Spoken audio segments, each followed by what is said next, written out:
Hey guys, welcome to the Editing Bard, the channel that brings you writing tips that make sense. Super glad that you guys are here today and are joining me.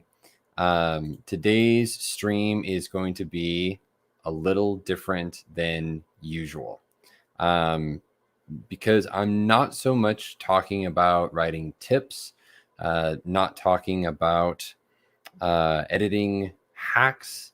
I'm going to be actually sharing my personal testimony with you guys. And many of you have gotten to know me as an editor or as a coach, as a writer and author. And I very seldom actually talk about my personal life. And it is something that has been on my heart to share for a while now, and I've completely avoided it as much as possible. So, hey, Lauren. Hey, Dal. Glad to see you. Hey, Shell. So the topic today is going to be sensitive, a lot of sensitive topics. For those of you who have had a chance to go down and look at the show notes, I listed out the different topics that we'll be talking about. This is not topics that, if you have kids, I would just suggest that you put earplugs in beforehand, or make sure that they're off doing other things. Because it is very sensitive topics, and I want to make sure to give you guys adequate warning ahead of time, so that way you can do your due diligence and I do mine. Hey, Mama Street. So to start off, I'm going to be giving you guys kind of a background on what I believe, and kind of move into the events as they happened, and then there will be some backtracking for context that will kind of make everything come together. And so I appreciate you guys being here, being willing to listen. Yeah, so let's dive in. This is like 3 minutes of warning, so that should give plenty of time for people to know. So to start off with, I'm currently 30. I turned 30 this year. Hey, Adorkable. I turned 30 this year, and the amount of things that I have learned in the last 5 years about myself have been incredibly difficult to digest in many cases. But going back as far as I can remember, which isn't much, and I'll kind of get into that.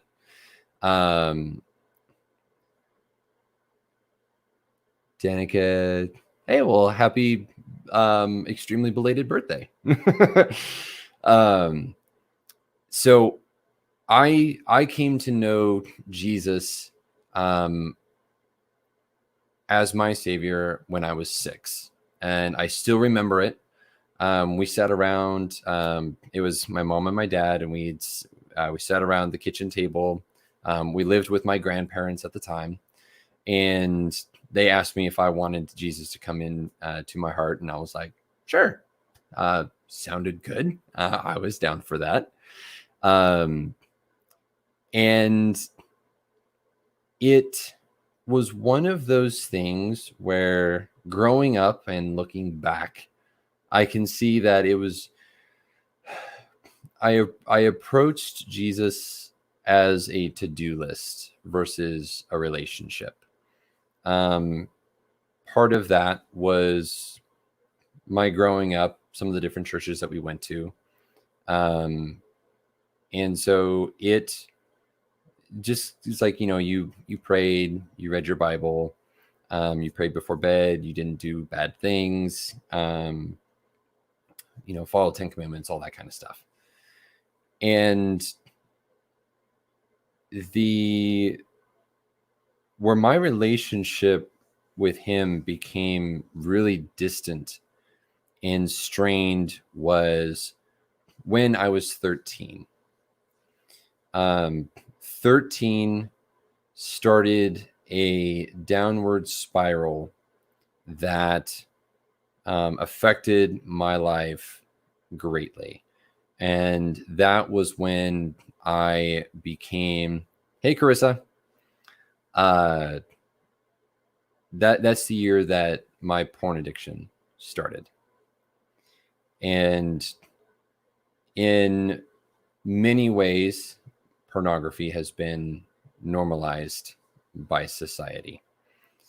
And it is not a normal thing. And believing when I say that I've seen the dark side of pornography in its many twisted shapes and forms. But from the time that I was 13 through those early young adult years, pornography twisted and shaped who I was in many ways, mentally. And there are a lot of scientifically backed up reasons for that. I have posted down in the show notes links to a recovery, Pure Desire Ministries. It's a Christian recovery, and I cannot recommend them enough. But knowing that not everybody shares my same belief, I've also shared a link to Fight the New Drug. They are a secular organization, and I proudly wear their shirts and support them. As many writing shirts as I have just as many Porn Kills Love shirts. They have a wealth of resources and a wealth of backing up, and they actually have interviews from women who have been trafficked and been in the porn industry. The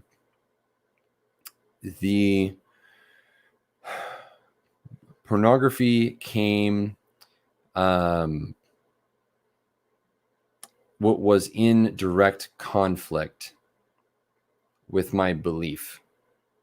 I knew what it was wrong. It made me feel sick.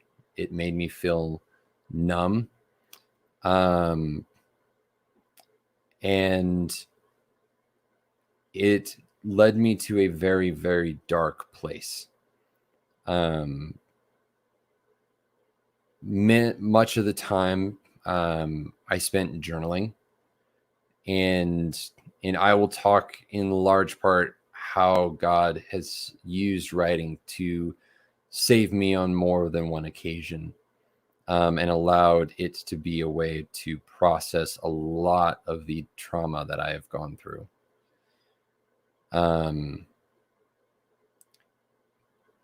But through those years, I was incredibly depressed. And it was because I felt dead inside.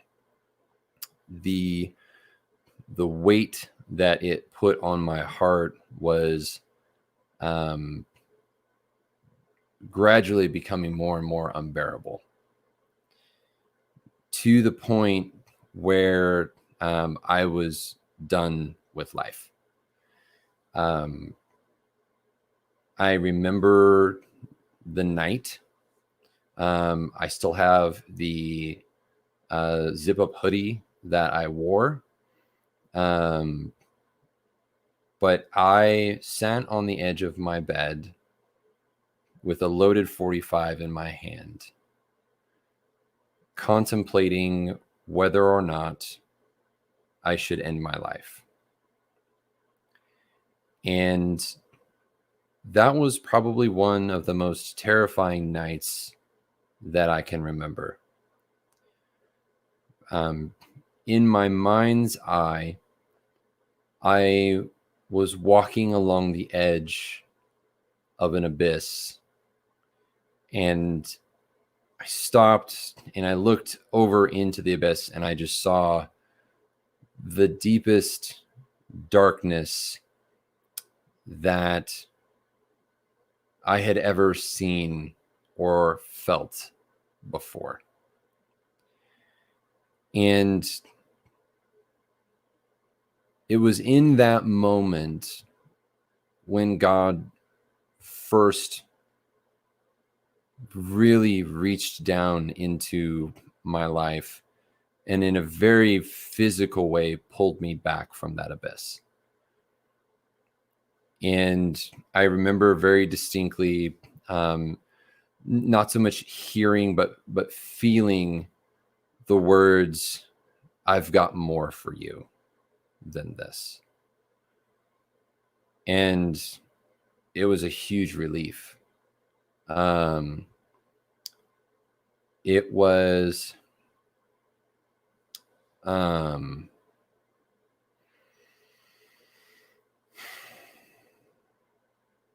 it was a very powerful moment for me in my life. To be told that I had purpose, which spoke to having value. And that was not something that I had for myself, because up until that point, I thought there was something wrong with me, because I was trying to be faithful to him and to love him the way that I desired to love him, but I always found myself going back to pornography. And this was before I learned about addiction. I had no idea the way that my brain had been warped and shaped by pornography addiction. And so moving past that,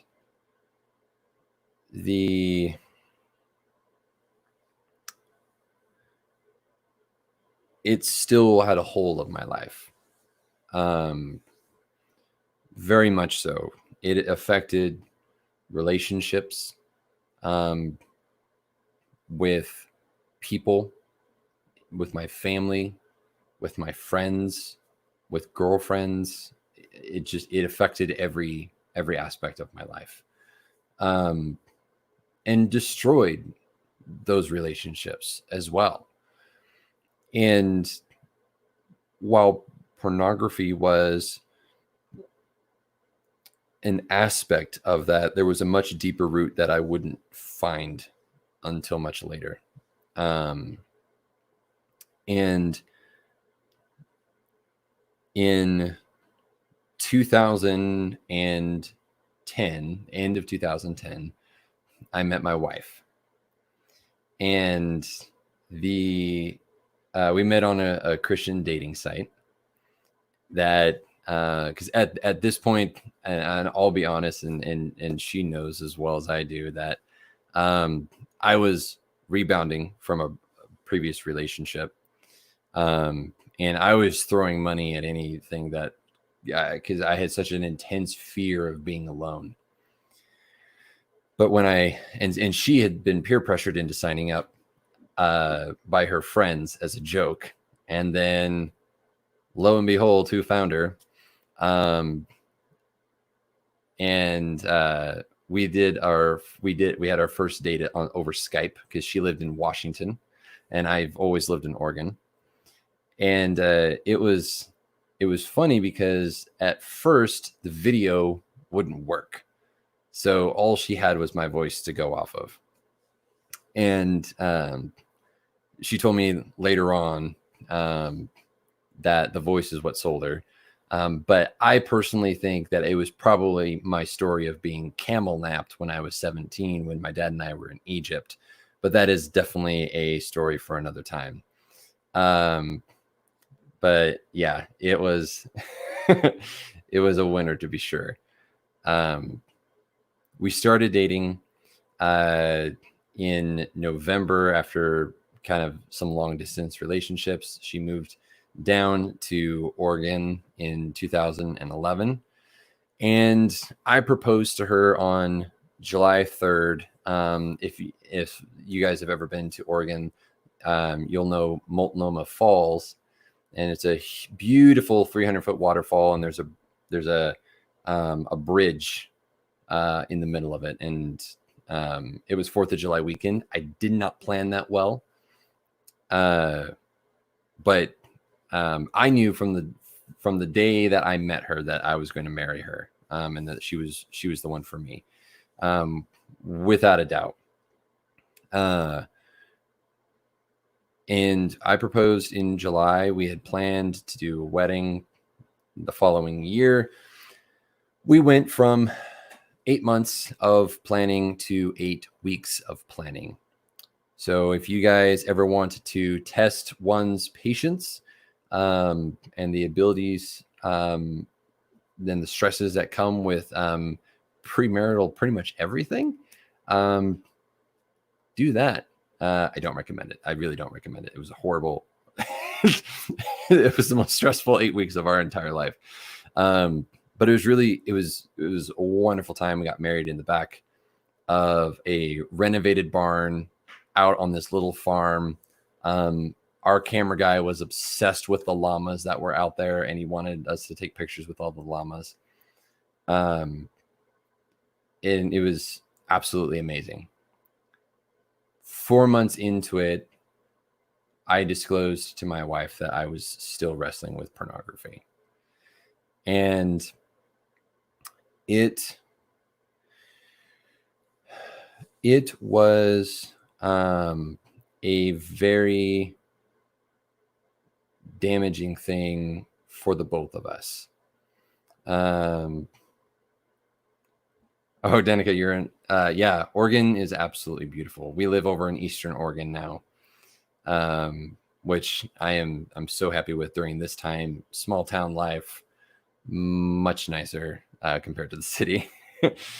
But 4 months in, I revealed to her that I had been still doing pornography, and that hurt her tremendously. And that began a process of what we in recovery call a binge purge cycle, which is we would binge for a really long time. We'd feel like crap about it. And then eventually either the wife finds out, or she asks, or you confess. And it started that process. And we did that for 4 years. And it was an incredibly painful time for both of us because we didn't understand what was really happening. In 2015, I was in the middle of another binge cycle. And, I was going to church. I was doing the Christian lifestyle. And I had been feeling closer to God than I had been. But I still felt this distance between us. And we were sitting in church, and the pastor was giving a sermon on Judah. And the story, to make it brief, was essentially how he had wronged his daughter-in-law. And his daughter-in-law was, her name was Tamar, and she's in the lineage of Christ. She had to prostitute herself out to her father-in-law and blackmail him into fulfilling his obligation that he had sworn to. And he obviously had an issue at that point. He was in a bit of a pickle.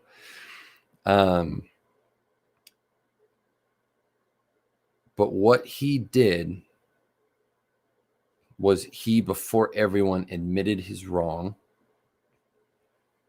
and repented of the sin that he had committed against his daughter-in-law.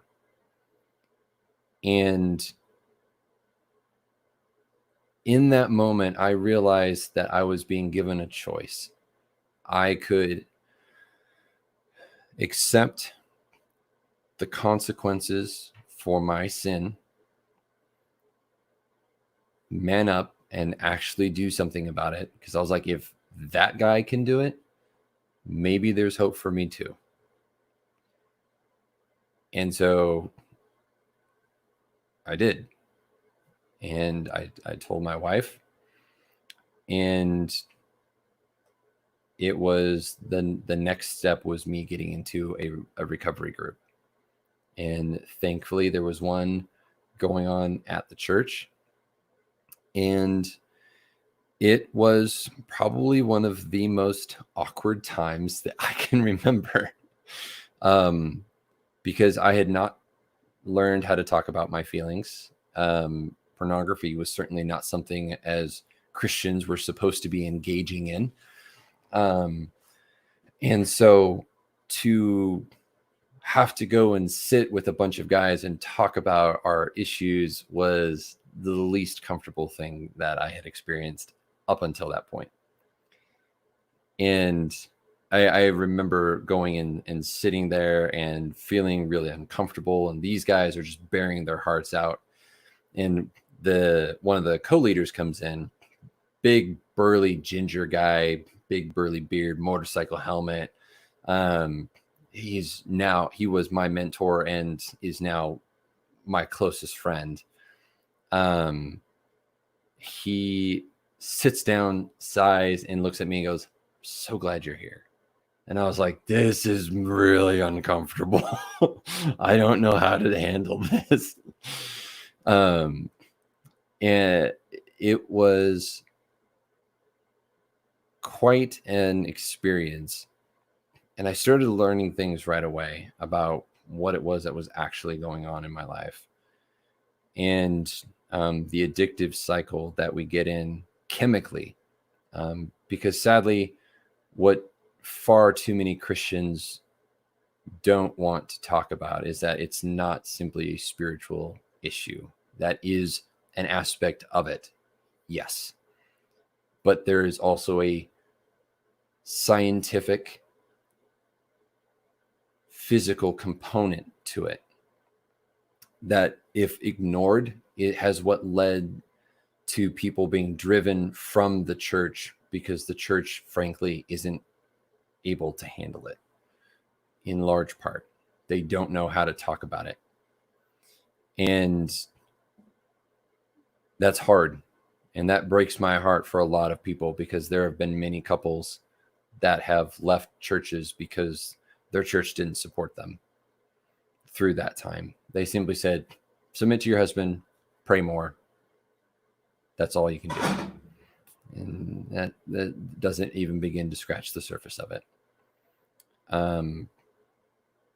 In November of 2015, I was writing and processing what I was learning. I was used to journaling, but I had been told that, I should continue to journal and really kind of ask God to reveal those things in my life.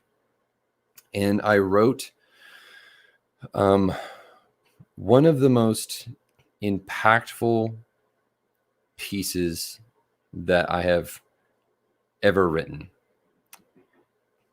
And it is something I've debated on reading aloud in the stream. I don't know if emotionally I would be able to make it through the whole thing. But I've attached a link down in the show notes for you guys. It's up on Wattpad. I placed it up there a number of years ago. But it's called Whole Again. And it is a picture into my heart and soul as it was at the time I wrote it. And It was based on, if any of you are familiar with the artist NF, um, his lyrics were incredibly powerful, and it was inspired by his song Mansion.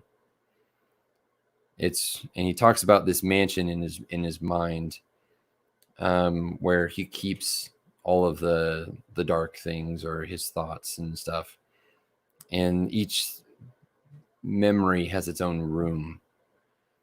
And so as I was writing, I really didn't see the paper as I wrote. I saw I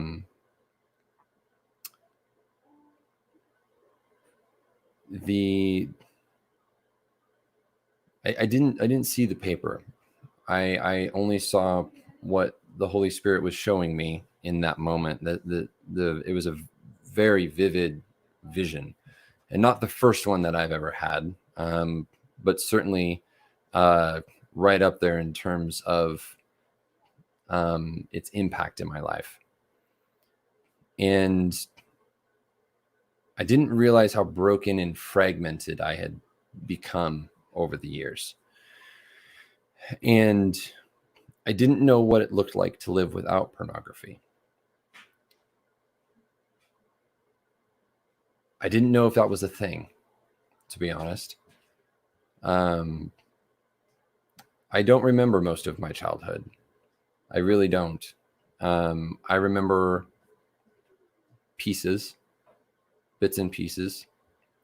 And the part at the end that is usually where I get choked up and the most emotional is after I felt a physical healing in my heart, in a rawness that I cannot begin to explain. I felt the physical embrace of Jesus. And it says it at the end that he smiles and he wraps me up in his arms. And for the first time in a really long time, I was able to smile too. It had been a long time since I had smiled, really smiled. And it was years and years before I was able to do that again. In that moment, there was a tremendous sense of healing, and I had no idea just how much of the healing journey had started at that point.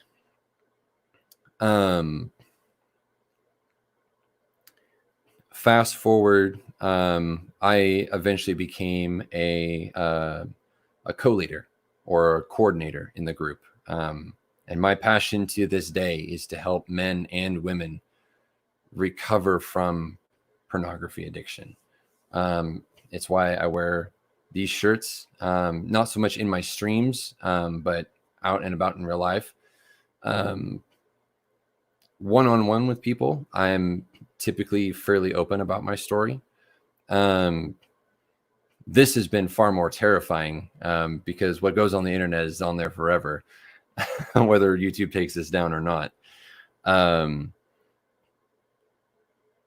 But it has been my driving passion, and I have worked with several churches to bring groups that to the church that can actually heal the church.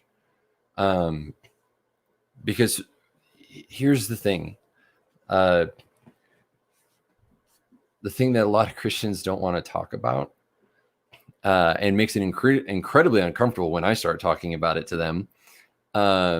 If you ever want to clear a room at Bible study, you bring up pornography and gone. Like, people will talk politics, they won't talk pornography. To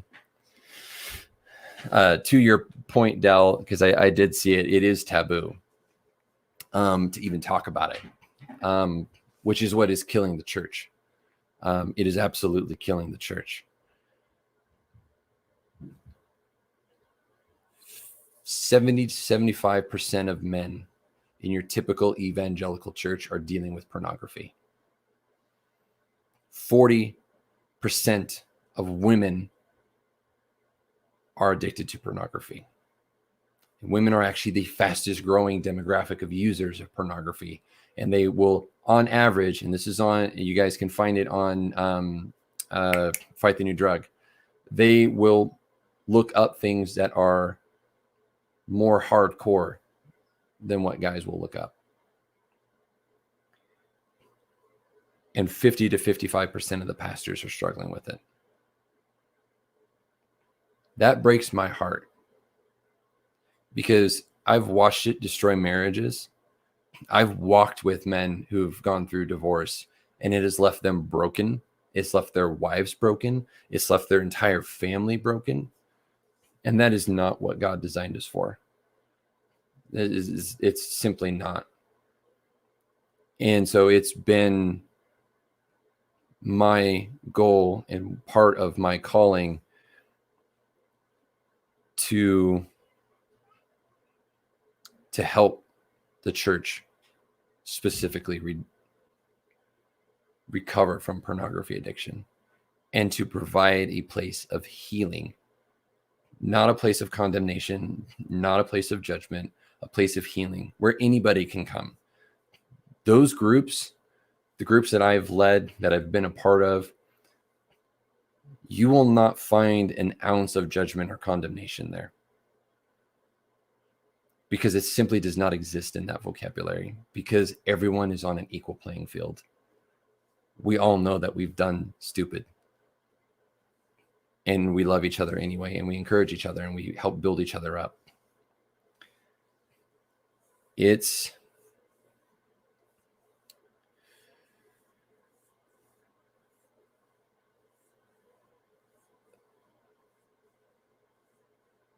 a hard place to be. The shame that we deal with as men with pornography is eclipsed by the shame that our wives or women who deal with pornography addiction feel. It's not even comparable. They feel it 10 times more than we do, because it is taboo and it's not talked about,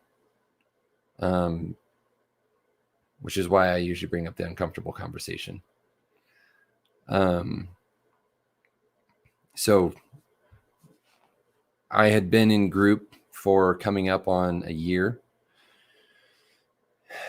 and it was the end of May.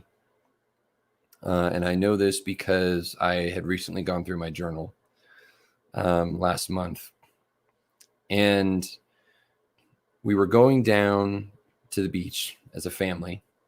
This was long before we moved. This was 2016. And my wife and I had already been having uncomfortable conversation centered around my issues and how it affected everyone. And we,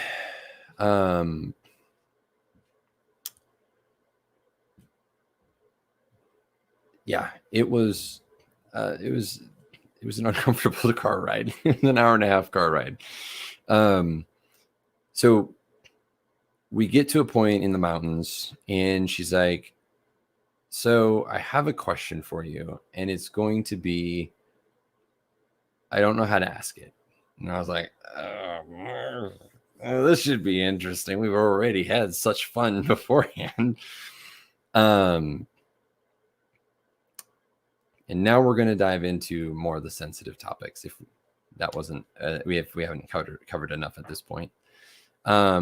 She asked, did your grandpa ever do anything to you? And my maternal grandfather. And I had been asked that question many times by family, even by Stacy at least once before, or no, actually she hadn't. It was mostly by family. And I said no, out of reflex, because I didn't remember anything. And in that moment, I had a trauma memory trigger. I won't go into the details of it, but it was sexual abuse, for sure.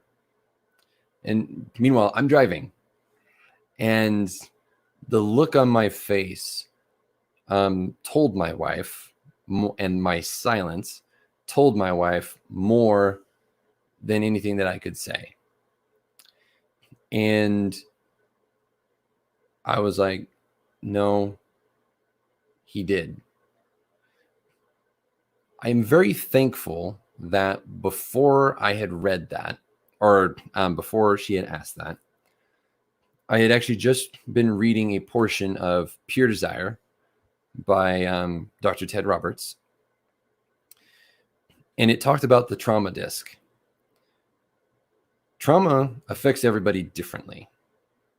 For some, they remember it. Others, in my case, don't remember it at all and actually suppress it. The brain, not knowing how to comprehend it, files it away and then throws it out, saying, we ain't nobody got time for that. Nobody needs to remember that. Forget it. The problem with that is that it's still a part of who you are. The crazier part is that I physically remembered it. It wasn't just in my mind's eye. I physically had the reaction to the memory. And excuse me, I was on calls like all day yesterday, so my voice is getting close to being shot. So not only did I remember the physical abuse, I actually relived the abuse. And my wife, and meanwhile, like my kids are in the back of the car. And so I was like, yes, he did. Something did happen. I remember. And my wife was just like, oh crap. Like, do you want me to drive? I'm like, nope. Like I need, at that point, my whole brain was just spiraling. And so I had like a death grip on the wheel, driving safely, much more heightened sense of awareness at that point. And so I reached out to my guys in the group and I told them, I was like, guys, I need you to pray for me right now, for comfort, for healing, because I don't know what the F I'm supposed to do right now with this. And the beautiful thing is that even though that happened, we had as a family one of the most beautiful times that we had at the beach at that point. God, I am within minutes of my guys praying over me, I felt the presence of God and the relief that came from it. I knew that I was still going to have to deal and learn how to process these things. And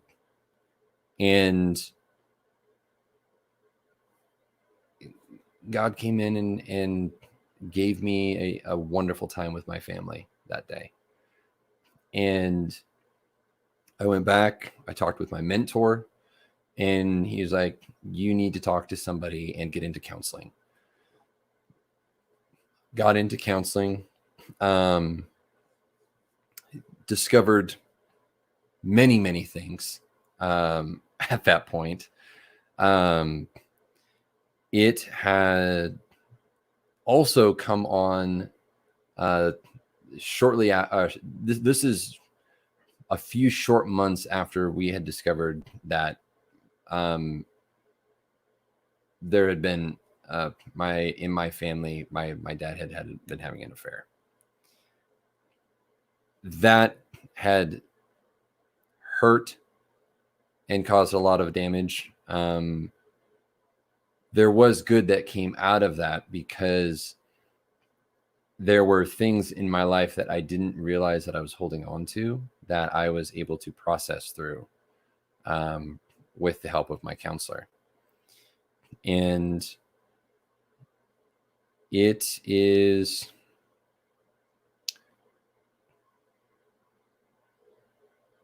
was a journey. Trauma recovery is not an overnight thing. And sadly, far more of us have experienced trauma than have not. And the thing that most people who have gone through traumatic experiences understand is that we cannot compare traumas. I have had an extraordinary amount of trauma in my life. More than many, less than some. But trauma is trauma regardless, and it affects us in a deep, deep way.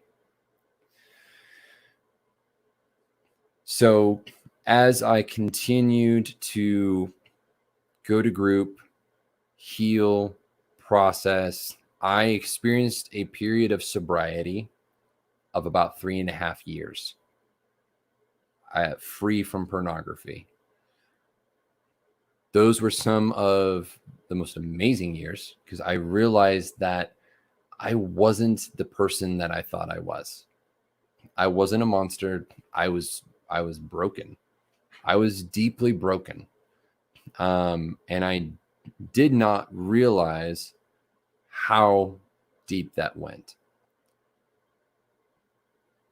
I knew that a trauma memory of some kind was coming because I had each time that a very significant trauma memory has come close to surfacing, it's always preceded by an image of some kind, a warning, if you will.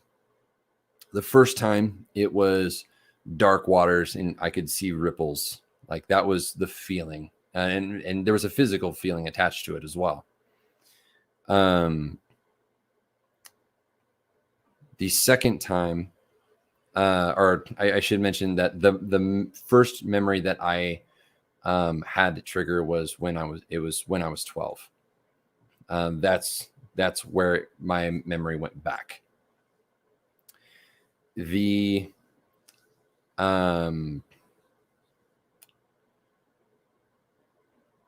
next one was kind of this wall, and there was a monster on the other side, and the wall was coming down.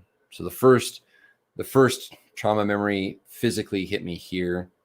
The next trauma memory kind of hit me here with the wall. And the last set that I have recalled goes back as far as when I was 4.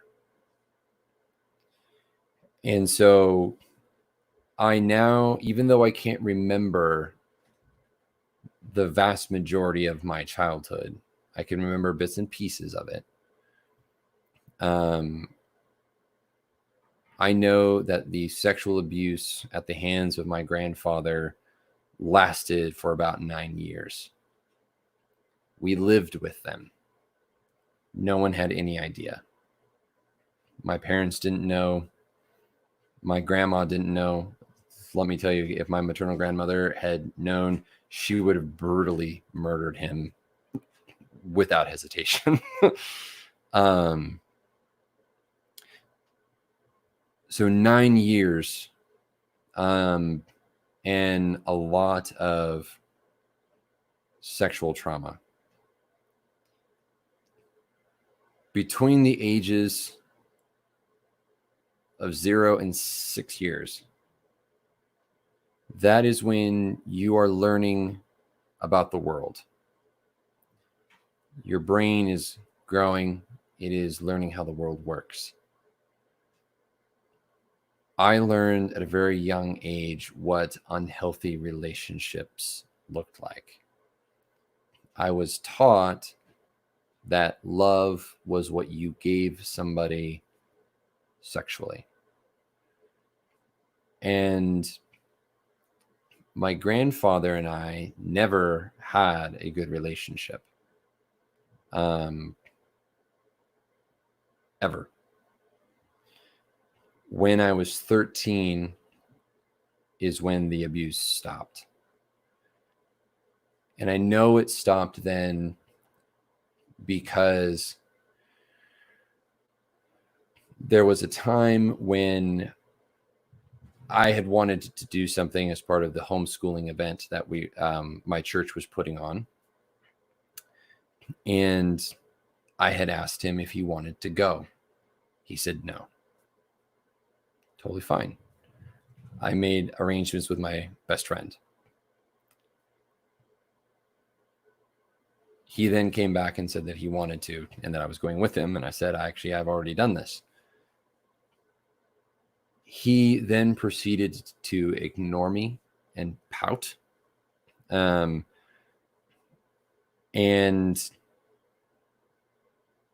I went back and I was told that I needed to ask forgiveness for hurting his feelings. And again, nobody knew what was going on. Hell, I didn't even know what was going on at that point. I had suppressed it so far down. I went back, I knelt down, and I apologized to him, and I asked, Grandpa, can you forgive me? And he flat out said, no. From that point on, not only did I not have a good relationship with my grandfather, but I despised him and hated him. And when I remembered everything, well, when I remembered very specific things in regards to the sexual abuse, I had an extraordinary amount of rage. A rage that quite honestly terrified me. I wanted to throw my fist through the nearest wall. Not that it would have done any good. It would have just ended up hurting probably a lot. With my luck, I probably would have punched one of the studs in the wall. I missed that nice gap there. But in my journal, I talked about wishing that he would burn in whatever, if Dante's Inferno was a thing, which theologically is not accurate at all. That aside, using that as an example, I wanted him to burn in every fiery level of hell that there is. Flayed, roasted, whatever, didn't matter. I have never hated anyone more than I hated my grandfather. And my journal would speak to that.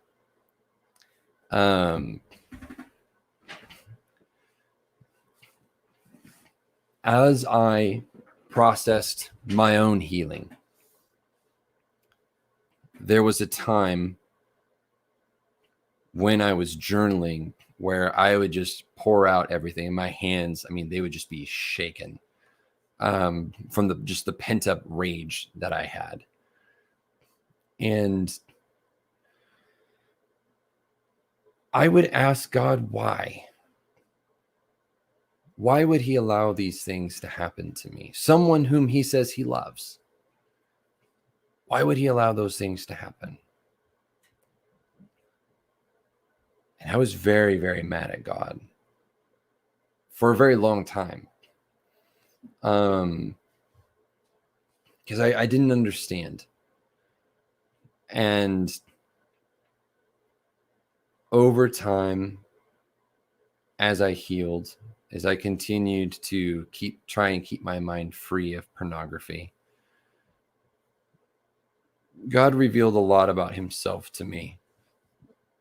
And I cannot speak to other people's experiences.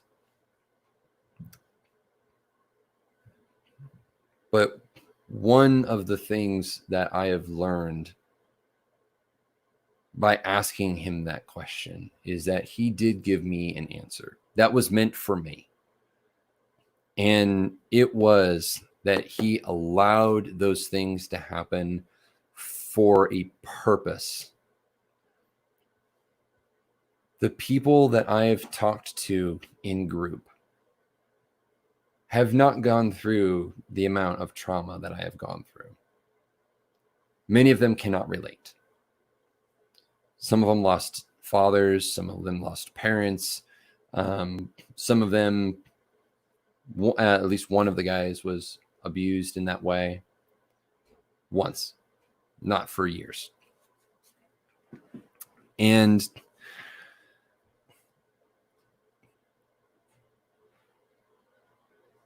the things that have come from the trauma has impacted the way that I write.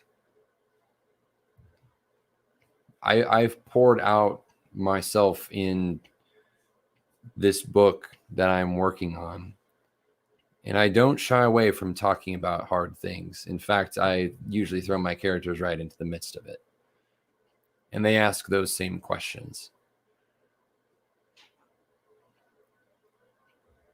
There is not a blanket answer.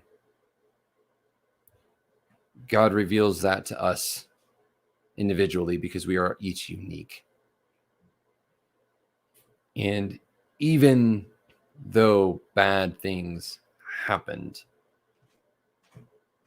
he has turned around and blessed me so that the very thing that the enemy, Satan, used to try to destroy me has become the weapon that I can use to help other people. That's my testimony. That is my story. And stories are very powerful.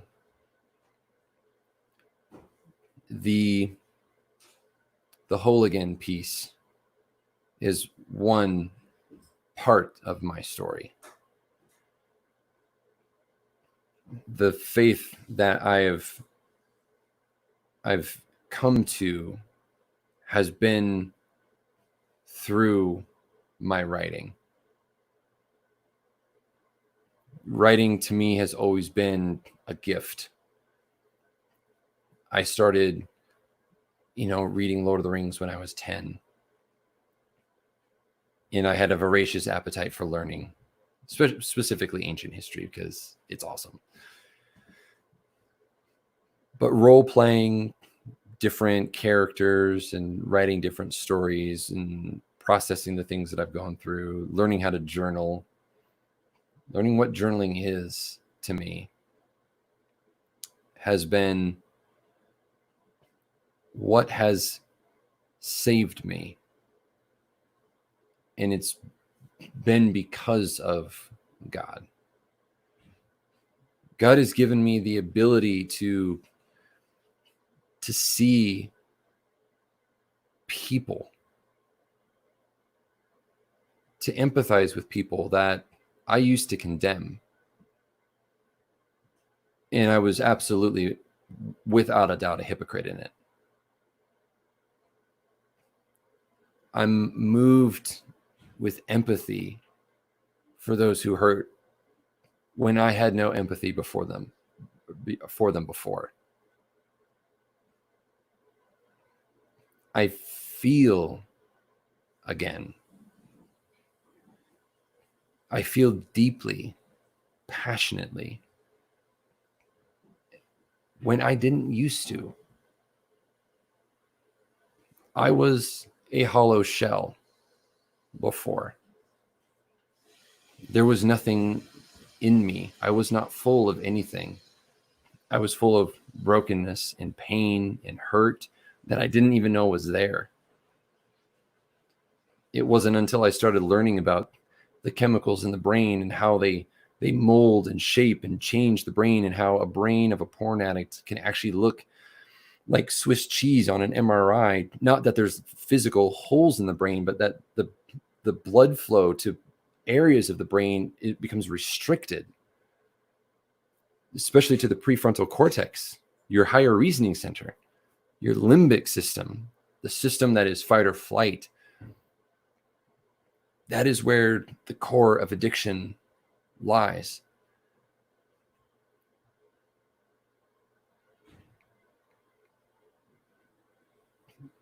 The things that I have been through have given me a joy for life.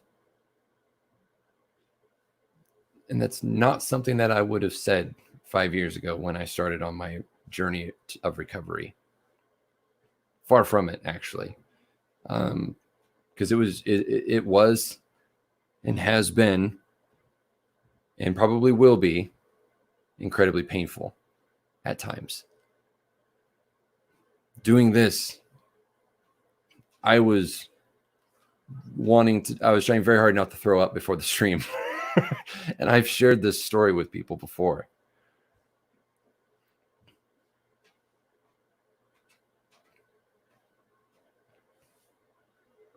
Writing is a gift that God has given me to process so much pain in my life. One example was when my wife and we miscarried our first child.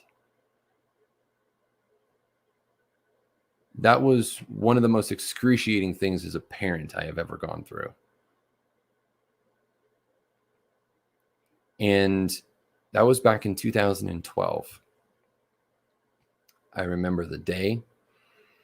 And every time it comes to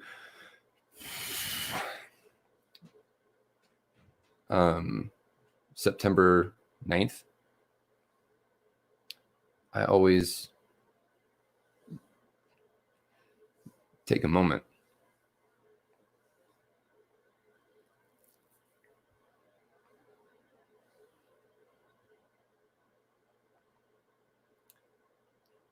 In 2016 is when I realized that I hadn't grieved the loss of my child. The doctor had been very callous and cold. And next to my grandfather, he was the person that I hated most in this world.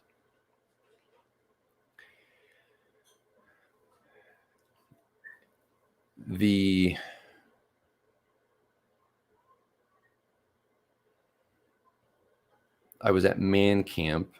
So we like 350 guys. We went out to Central Oregon. I don't know if some of you may be familiar with like the Bhagwan Rajneesh. He had a bunch of cult crazy people out in Antelope, Oregon. And that place is now Washington Family Ranch, where thousands of kids every year, maybe not so much in 2020, go and they have wonderful experiences. It's a huge, huge area. Absolutely massive. And I knew going into that God had something for me. I could feel it. It was a tangible thing. And I woke up Saturday morning really early, way earlier than I would do on purpose usually. And I went out by the little lake that they have there, and I sat down on the bench with the rising sun before me, and I started journaling. And I was like, all right, God, you've got something for me. I don't know what it is. And I just started writing. And I was like, I got kind of a bone to pick. Why did you take my kid? And the more that I wrote, the more that I processed, the one thing that sent me into a fit that would rival a Kim Kardashian ugly cry was I wrote 2 words. Dakota mattered. Those 2 words broke me in a special way. And I cried for a good 30 minutes. Not just cried, like Kim Kardashian ugly cry. I mean, like it was ugly. I usually don't cry. I mean, I broke blood vessels around my eyes. I was crying so hard. And it was through writing. Because after the first bout of Kim Kardashian ugly cry, I continued writing, and I wrote again, Dakota Mattered. It had been 3 years, and I had not, and we had had 2 kids between that. And it wasn't until that point when I was able to say that that he mattered, that he meant something to me, and that I had been withholding love from my kids unintentionally because of it. After a second fit of Kim Kardashian ugly crying, I had one of the most beautiful experiences I felt. And granted, we were 4 weeks along. It was incredibly early. We never knew gender. We didn't know. But I felt the presence of my son, Dakota, on my right, and Jesus on my left. And we wept together. And in that moment, I was able to turn and look. And to anybody else who was walking by, probably thought I was losing my mind. And I kind of was. I looked to my right and said, Dakota, I love you.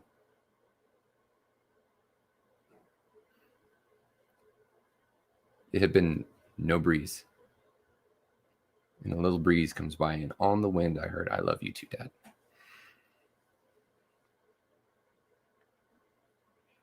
That started the third bout of Kim Kardashian ugly crying. And I finished journaling, and by the time that I was done, I just felt emotionally raw. I had missed lunch. I had missed breakfast. I had missed half of worship. By the time I went and finally joined everybody else, I was a wreck. And there have been many times like that through my journey of writing, when God has saved pieces of me and restored them to me through writing. This journal has my heart and soul poured out into it. And this journal now, it has and is starting to fill up with my heart and soul in it. Healing has never been an instantaneous thing. And there have been many times where I have had to go back to the same emotional place of woundedness to process a different aspect of it before it was finally able to be healed.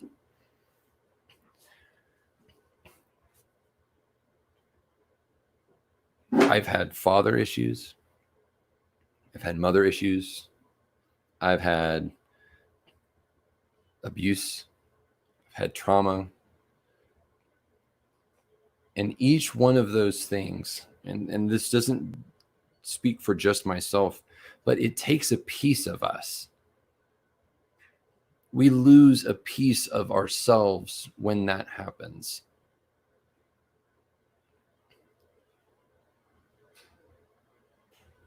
But God restores those places if we let him.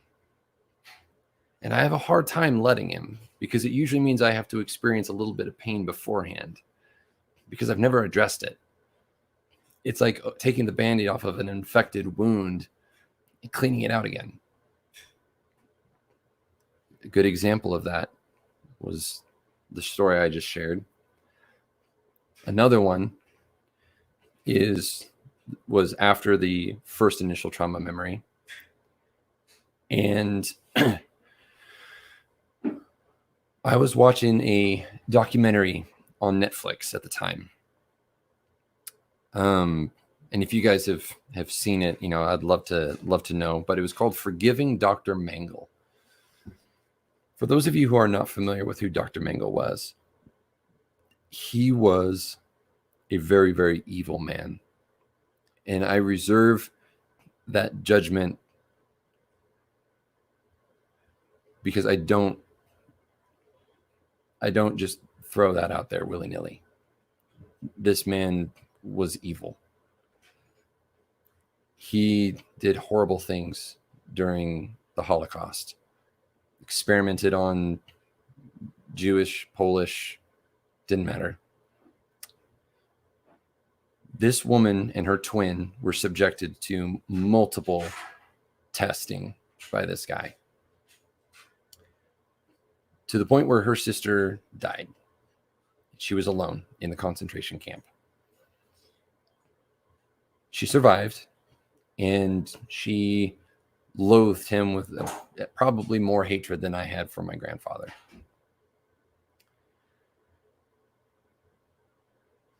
She reached a point one day where she realized that the only person who was being hurt was her. Her hatred did nothing to Mengele. And so she asked God to help her forgive him. And he did. She actually reached out to him to let him know that she had forgiven him. She went to other members of his staff and forgave them. And I thought about all of the things that she went through to be able to do something like that. I thought if she could do it, then maybe I could too. And so I began the journey of learning how to forgive my grandfather for what he did. And it was a lot. And one of the most interesting things that happened after that was that the more I learned about pornography and how it related to child pornography, people who watch child pornography, is that no one wakes up wanting to do that. No one wants to be that. And I saw the brokenness in those people. And I realized through hearing stories of my grandfather's father that it was very likely that my grandfather had also been a victim. And I learned that he was not so different from me. It didn't excuse his actions. But I could understand him better. He was living in a state of brokenness and he had no way out. He didn't know how to escape. That was his life. And what a sad, sad life it was. That's the only way he knew love.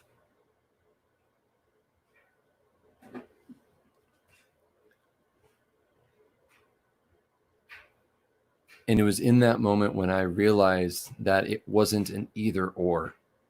It was a both and. My grandfather and I were both victims of this because those who have it happen to them have a higher propensity to fall into that, especially if it was at a young age, because that's what he learned. He didn't know anything different. There wasn't an excuse for his actions. He still made choices, just like I made choices to watch pornography. But it led him down a path of acting out what was done to him.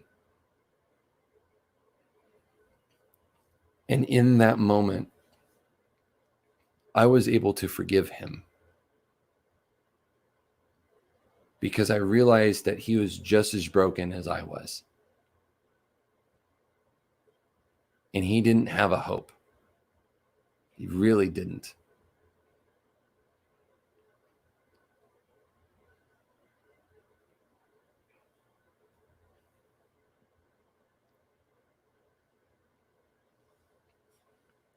My hope has grown.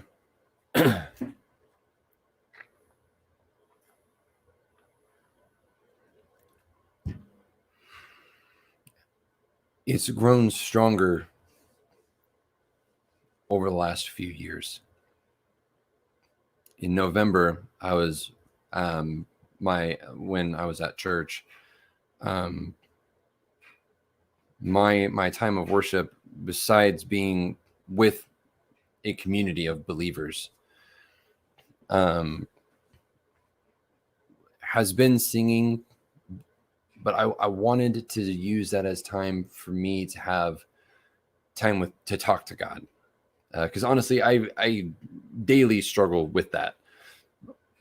And the interesting thing that came from those writings, those asking God hard questions, admitting I was angry with God, talking to God about how angry I was at him, being boiling mad at him, extremely bitter, because he wasn't doing what I wanted him to do.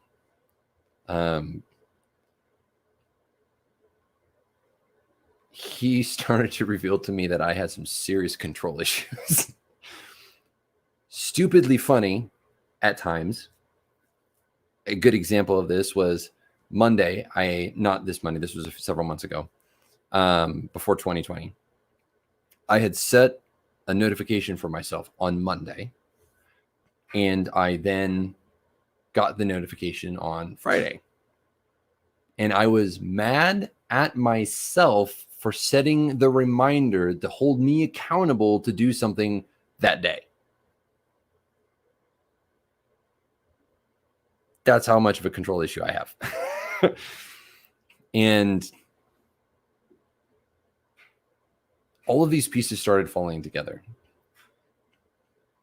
I have control issues because control of my physical body was stripped from me at a young age. The innocence that I had as a child had been ripped from me. And so anything that I could do to remain in control, I did. And I would hold on to it, and my knuckles would be white, trying to hold on to it, trying to make things work, trying to make things happen, because I had to stay in control. Because if I let go of control, I was vulnerable.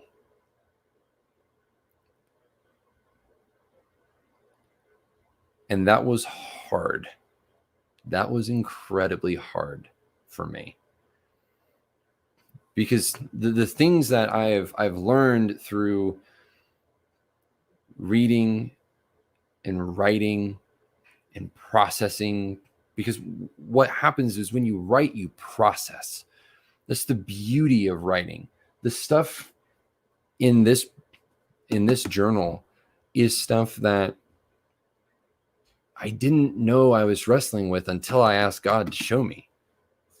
Every time I'm like, God, can you tell me what I'm wrestling with right now? Because right now I feel incredibly dense and it's just not getting through.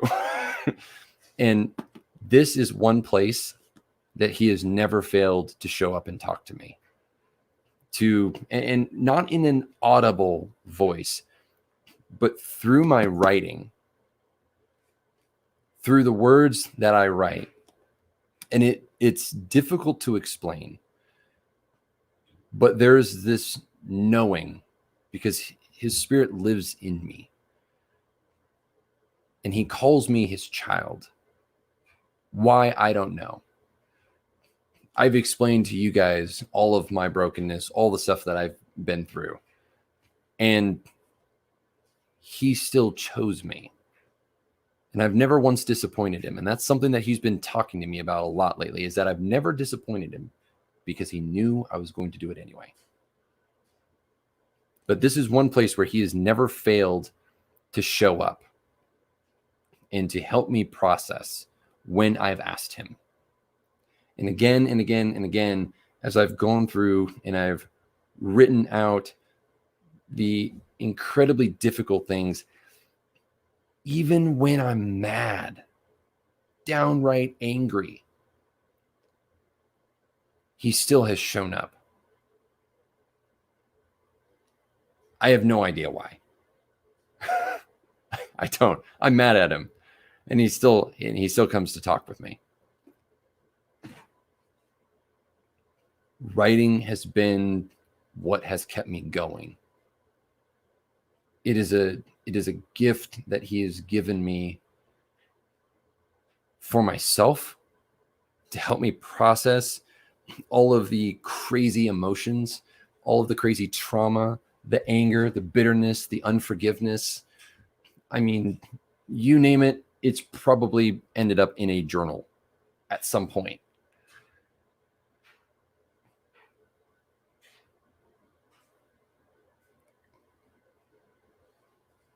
And that is part of who I am. It is an integral part of who I am. Hey, Badberry, or Berry Bad Books. I always stumble over the name. Writing has always been and forever will be one of the things that I am most thankful to God for. Because if I didn't have that in my life, I likely wouldn't be here. Because life has taken me down some incredibly difficult roads. Many of those roads I did not want to walk. There were multiple times after that one time when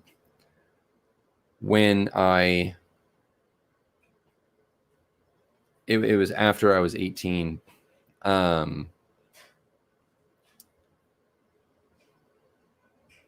Where I would be driving along on my way to work, and I would just think about, what if I just drove my car off the road? Would anyone miss me? Would my family be better off if I had? Because I'm weighing them down. These are the kinds of thoughts that I would have. And I would write about it. I didn't talk to my wife about it because I didn't know how to handle my own emotions. And telling other people about my emotions was dangerous. That is what I had learned growing up. Writing has been what has kept me going.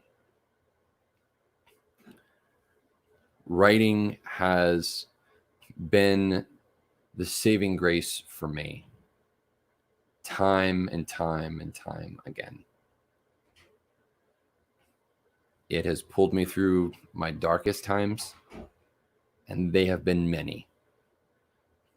To put it into context, I've been on this earth for 30 years, And the first 3 years of my life were the only times that I had not been sexually abused, to my recollection. I remember as far back as 4. We didn't move in with my grandparents until I was 4, or 3.5, 4. So I had, up until 2015, 22 years of sexual brokenness built in and programmed in me. And I don't cut myself a lot of slack or give myself nearly enough grace more often than not when I struggle with pornography. I have a monitoring service on my laptop. I have a monitoring app on my phone. I have accountability partners, and I will always be in a recovery group for my health and for the health of my marriage. And I will continue to always fight for people to help them find freedom. I relapsed last year, and it has only been within the last few months that I again have tasted freedom from pornography, because there was something so deep down inside of me, something that was so broken, that it would drive me back to that to cope. And that is something that people don't realize, is that anyone struggling with addiction, it is a coping mechanism for pain in their life that they have not worked out. Pornography addiction happened to be what I got into. I never smoked. I never drank. I mean, I drink ciders now, but I can't do hard alcohol. I'm a lightweight, to say the least. And unless it tastes like fruit, I'm likely not going to drink it. I didn't do drugs. Pornography was my drug. It is a more powerful and deadly drug, because not only does it physically harm you mentally, it cuts you off from feeling.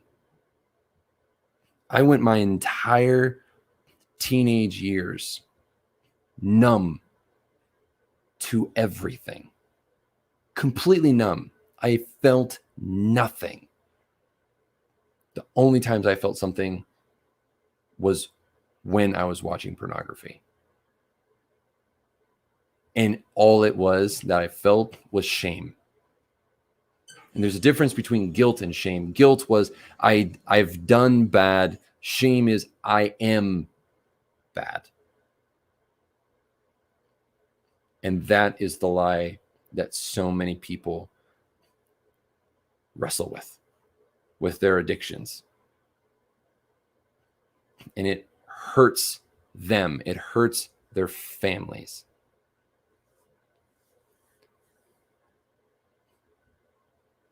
I have a deep, abiding empathy for people wrestling with addiction.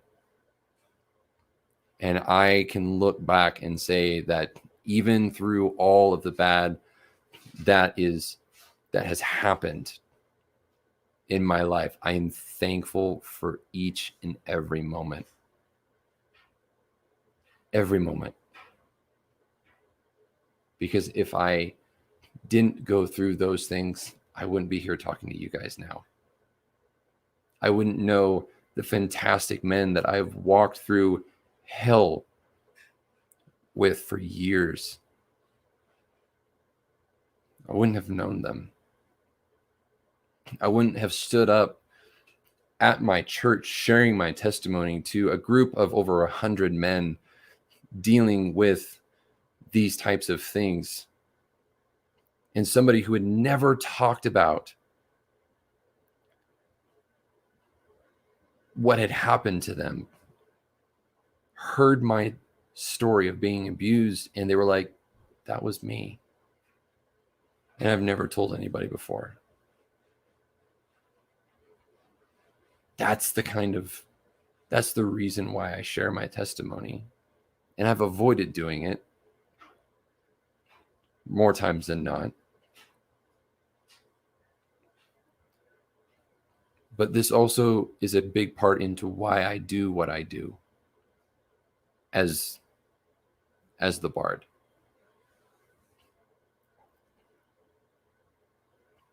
I don't, you guys have heard me say that I don't edit or accept erotica for edits. This is why. This is why I don't. I don't judge those people. I don't condemn those people. But I know I can't do that.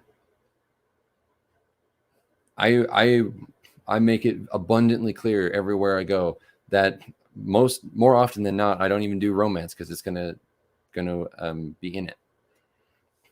I don't edit anything with graphic or sexually explicit content. I'd probably make more if I did. I don't coach people who write that kind of stuff.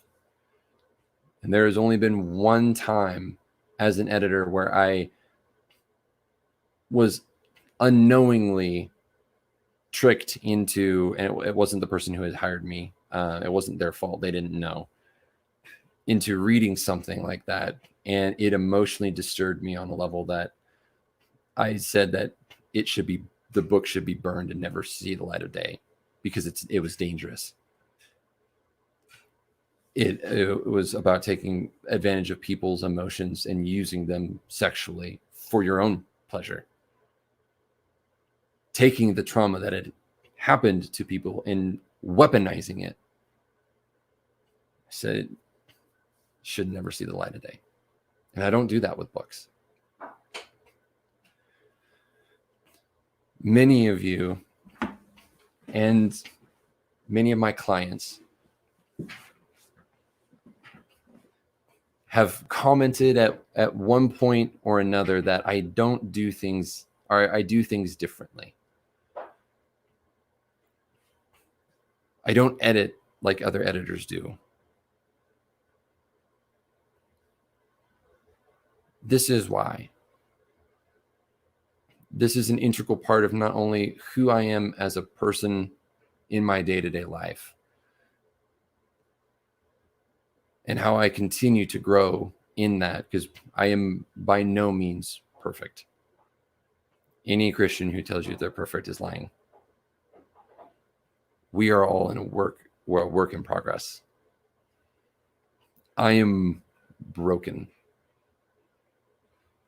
and I am being restored day by day, if I allow God to, because he leaves it up to me to decide. But my business, when I set out to do the editing bard, it was going to be with God as a part of my business. He's given me the gift of writing, not only for myself, but to help others find that too. So when the reason I'm able to talk to somebody, and as soon as I get context, I start rambling on about all these different ideas, is because it is God's gift that he has given me to see a bigger picture. I can see people's stories as plain as day. I feel people's stories. the reason why I jokingly say that a lot of my readers are in therapy because I can tap into my emotions and reach them within theirs. I can talk to students through the publisher. I talked with them yesterday, and the call was for an hour. 30 minutes into it, actually, this was last Thursday. She was like, I don't know what I want, whether I'm going to do a trilogy or whatever. And as soon as I got context, half an hour in, I laid out the entire trilogy. And that's not me. Hang on, I gotta shut my heater off. I'm back in the Bard cave, but it's either going to be like hotter than the Sahara or Antarctic. So it's a fine balance. So hold on. There we go.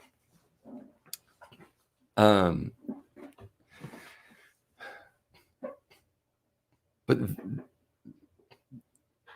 integrating God into my business is what I have been holding off on. If I'm being honest, because I wanted control. I wanted to do it myself. And it hasn't worked. Just me doing it.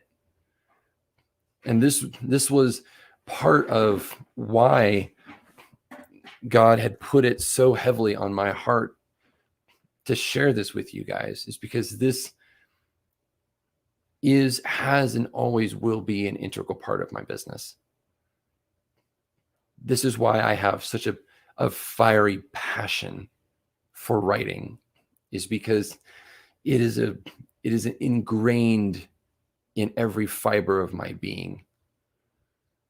It was put there by God to help people tell their stories. Fiction, nonfiction, doesn't matter. To help people tell their story is one of the greatest gifts that has been given to me to share. Because I've learned to tell my story. I've learned to tell people about the mess that I am. Usually on a one-on-one setting, not so much on a live stream on YouTube. But it's been through all of the experiences that I've been through that have led me to doing what I do because I love it. Working with people and helping them tell their stories, because the stories are always so much deeper. That's what I love, is I get to see what that deep part is, and I help them pull it out. One of my students, their whole story is how magic is addictive.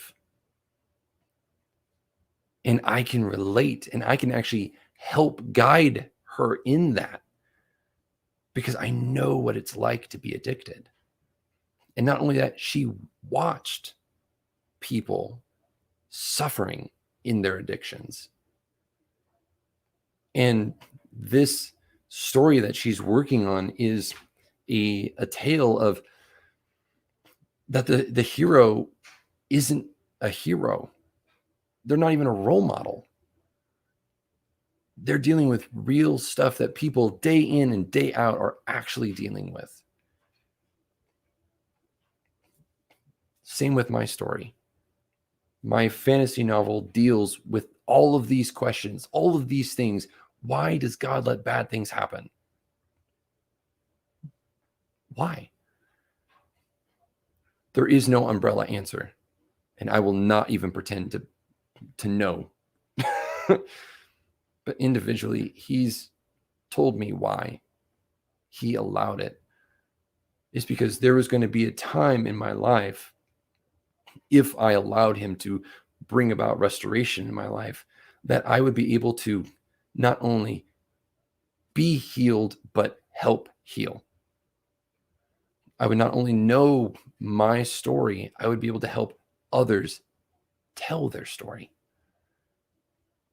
Tomorrow, I'm doing a live stream in the morning, interviewing one of my students from last year.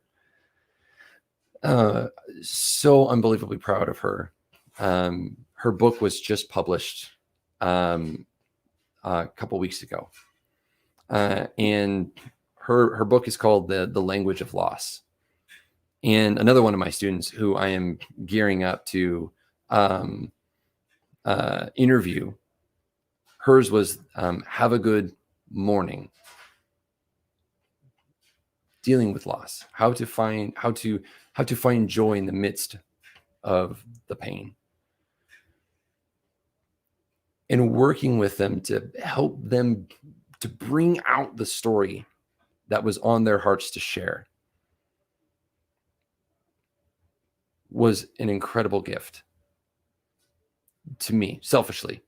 I mean, I loved doing it. And it actually, their books helped me process things in my life. There was another one who wrote Flourish, seven ways to live a life of gratitude. I learned that I wasn't really that grateful for what God had given me. And that challenged me to change the way that I thought. And so I'll be talking with Natalie tomorrow morning. So, I mean, if you guys are available, I'd love to, open Q&A, all that kind of stuff. But this is why I do what I do. This is why I am passionate about writing, is because it has been a life preserver for me. It has been the way that I've processed emotions, I've processed traumas, I've processed happiness, joy, sorrow, anger, hurt, all of it, every spectrum of emotion. Writing has helped me process it. Telling my story has helped me process it. My wife is usually the first one to point out that Udar, my main male character, is grumpy and cantankerous, and that may or may not be extremely beardedly good looking. And he has authority issues.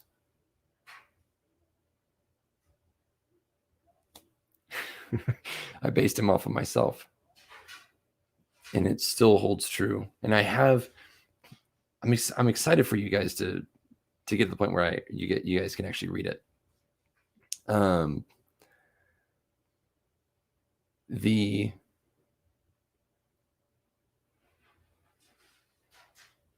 The moments that Udar shares with God in the book, because God takes a physical presence and manifests himself in a very physical way.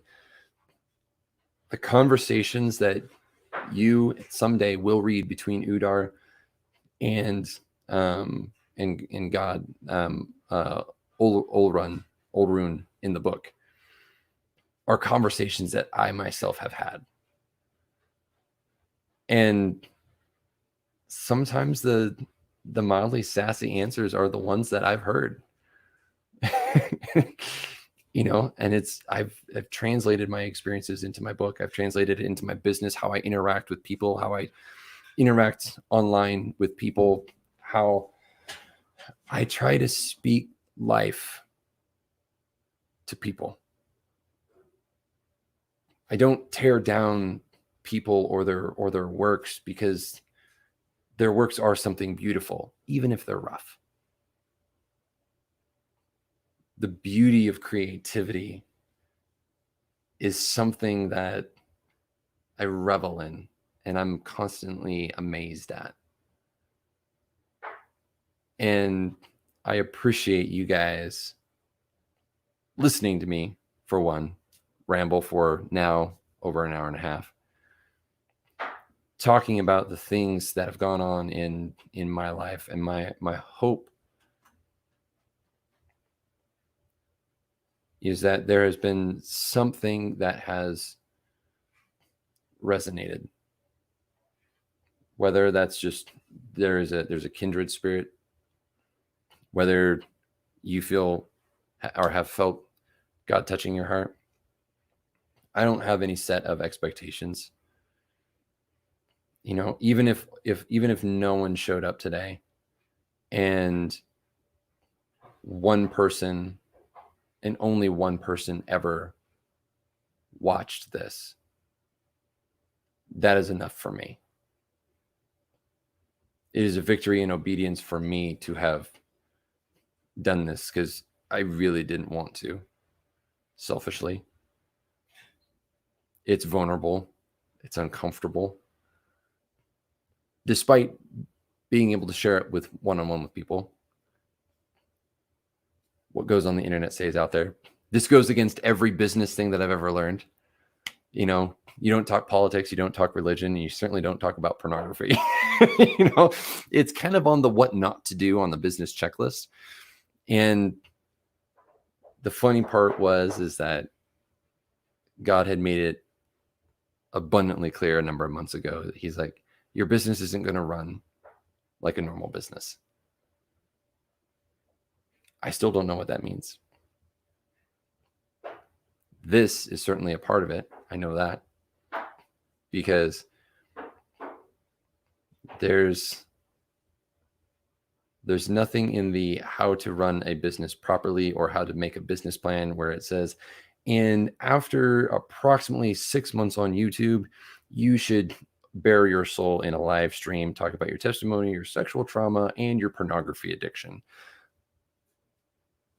I have not seen that one. But it's more than a business for me. It is my life. It is an integral part of my life. God has been an integral part of my life, and I don't typically talk about that. I don't talk about how he provided a way for me to even start this business in the first place. I mean, he let me injure my shoulder. Back in 2018, I tore the lower pec muscle and the labrum. I could not move my arm for 3-4 weeks. Then my wife had a health issue. And I've talked briefly about EMF sensitivity and how Wi-Fi affects our bodies, and it can disrupt sleep, and our phones can cause issues and things like that. And it allowed me to dive into doing this business when everyone in the business world says, work at it, do a little bit here and there. And thank God for his patience, because I'm more of just kind of the all in. I just kind of do. I just go.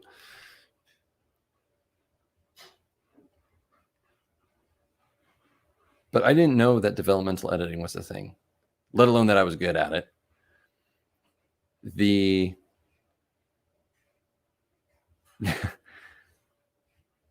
To stumble upon it and to so quickly realize that this was what I was made for, an aspect of it at least,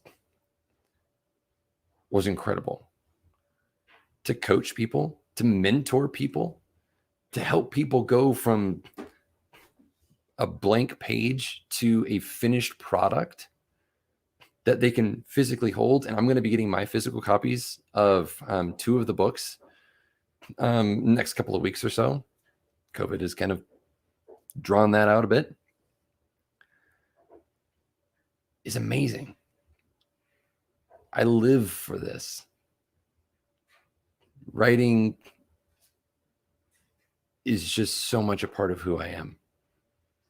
And I'm glad that I've been able to, that I went out and was obedient and was able to share with you guys. Because I've wanted you to know why I do what I do. And I didn't know how else to do it. Just by itself, without the context, it's not whole. It's not complete without knowing the full story. But this is it. It's why I do what I do. It's how I've come to where I am. And you all have been incredibly gracious as the AuthorTube community to let me bumble my way in. And it was the Jedi mind trick that I did with the Adorkable author. It was, you shall try the worksheets and they shall work for you. After that, it was a shoo-in. But yeah, I appreciate you guys for showing up. And if you guys have questions, I know I've been keeping up a little bit with the comments. I've been trying to stay more focused on just talking directly to you guys. Because I didn't want to lose my nerve partway through. I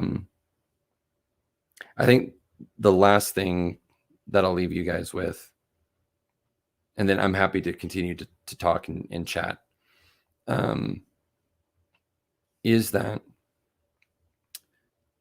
no matter what it is, if you've heard anything today, I hope that at least one of the things that you have heard is that no matter how broken you think you are, there is no amount of brokenness that God cannot restore. I can testify to this, and I will happily and very lovingly fight with anybody who says otherwise. If you know the story of the prodigal son, the one who basically spit in his father's face, said, "I wish you were dead, give me your money," went off, squandered it, and then went back to his father. And while he was still a ways off, his father, literally in the culture, it was considered undignified, pulls up his robes and sprints to meet his son where his son was at. Dirty, broken, ashamed. He still calls to the servants to say, "Bring the finest robe, put a ring on his finger, and we're going to have a feast because my son who was lost has returned." God promises that to each and every person. And I can promise you that he does. Because I've been there. And I am still there. It is the process of being healed and still healing. It is ongoing until Jesus comes back and brings heaven down to earth and restores all things. I will always be in progress. And I anxiously look forward to the day where I no longer have to toil and I can be where he is in a world that is perfect, in a world made new the way that it was supposed to be, without brokenness, without hurt, without pain, without suffering. I long for that day because I will get to be with him. I will get to enjoy a body that is no longer suffering from entropy. I won't have a weak shoulder. I'm hoping I'll be able to bench 500 pounds. That's not clear whether I'll be able to do that or not, but I'm keeping my fingers crossed. But I can't wait to run free. It's going to be amazing. and to not have to deal with the pain and the constant reminders of my shortcomings is a day that I anxiously look forward to. So if you've heard anything, I hope you've heard that. All right, I got to catch up with some of the comments here. And if you guys have questions, like, by all means, fire away. It's not like I have anything else left to to hide. So, okay, I'm probably not going to go all the way back through, just so you know, because you guys have been amazing and commenting like crazy people. I do see that Lauren has been ugly crying. Carissa thanks me for my boldness.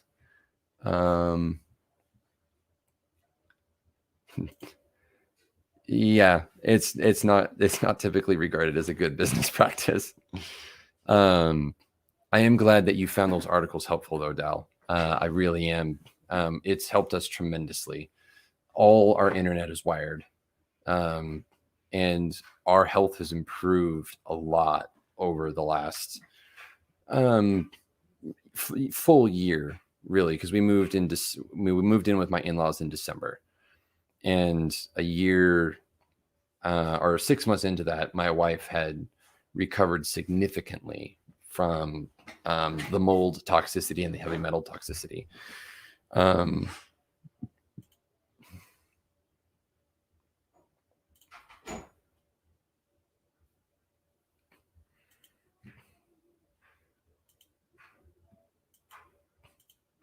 I appreciate that, Dal.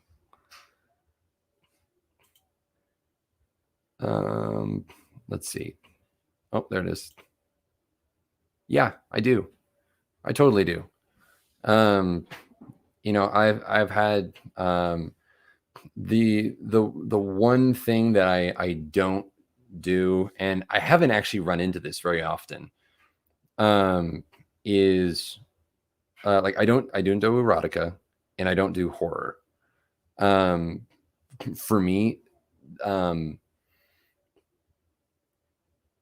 horror just does horrible things to me, with my imagination, and so I simply just don't go there.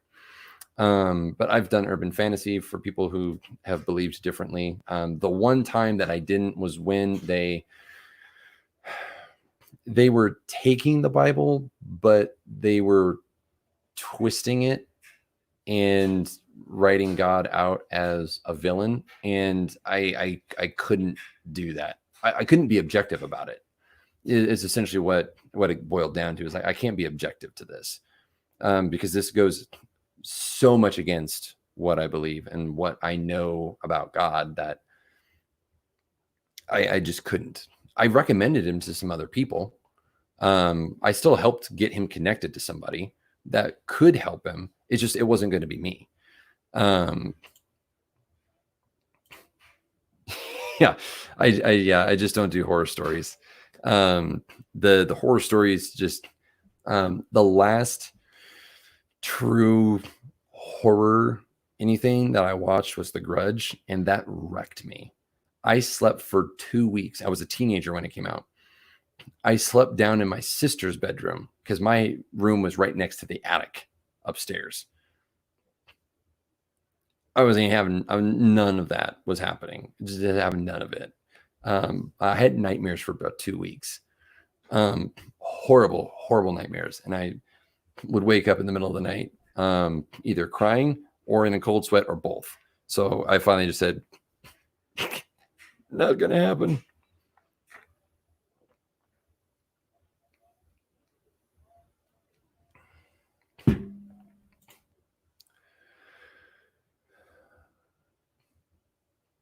Yeah, that is a very interesting dynamic for sure. I don't know how that would work. I haven't really read that. I've read Christian psychological thrillers. So Ted Decker is probably one of my all-time favorite authors, and he has his writing has influenced a lot of my own style. I've taken from Stephen R. Lawhead, Tolkien, Frank Herbert and Decker. Frank Peretti too. But Ted Decker doesn't shy away from showing evil. There are even times where he makes evil look appealing, but you know that it's not. It's an example. Evil always makes itself appear pleasant or pleasurable, to the detriment of the user, is typically how it goes. Oh, it's finally starting to cool off back here. Yeah, I don't. I just don't, for sure. And I say that partly because of my own imagination will just wreck me. The other part of that is that whatever you put in influences you. And that was just, I don't want those kinds of images burned into my head, because they will stay there for a very, very long time. And it's very hard to get them out for me, just talking about me. And so I don't like having that kind of negative influence in my life, because I've been there, and it just takes me back to a darker place. And so I just like, nix it. I appreciate that so much. Yeah, nightmares, not fun. Not fun at all. I don't do that. Like, I guess like the closest Christian horror that I've read is Frank Peretti's The Oath. It is intense. I started reading it at night, and I quickly realized that was a horrible idea. It is intense. I mean, super intense. The other one that's also really intense is also by Frank Peretti, is This Present Darkness. It's a fascinating book that shows how angels and demons interact, and they're actually, because there's a spiritual battle going on around us at all times. We do not see it. And one of the things that Frank Peretti does is that he actually kind of gives you a glimpse into what it may be like. He doesn't claim that this is what it is, but he claims like what it might be like. And it was part fascinating, part also terrifying. But incredibly powerful imagery. Yeah, very, very, very powerful imagery.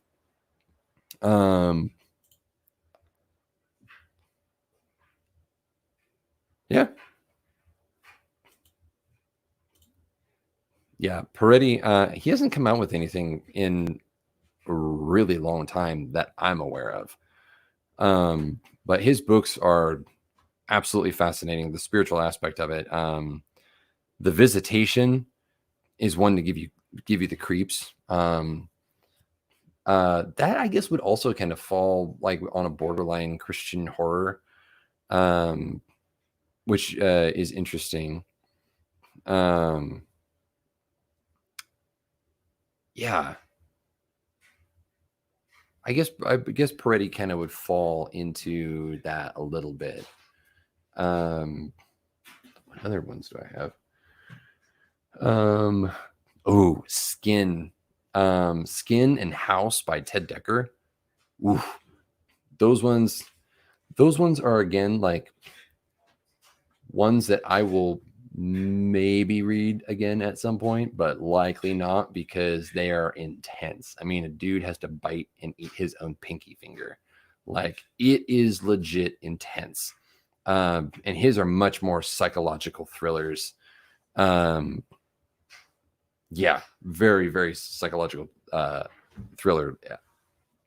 Phenomenal books, though. The pacing in it is just amazing. So I think I already mentioned it, but if you guys want to read some of my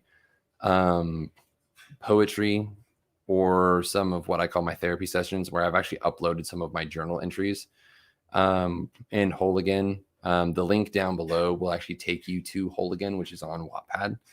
And then from there, my therapy session and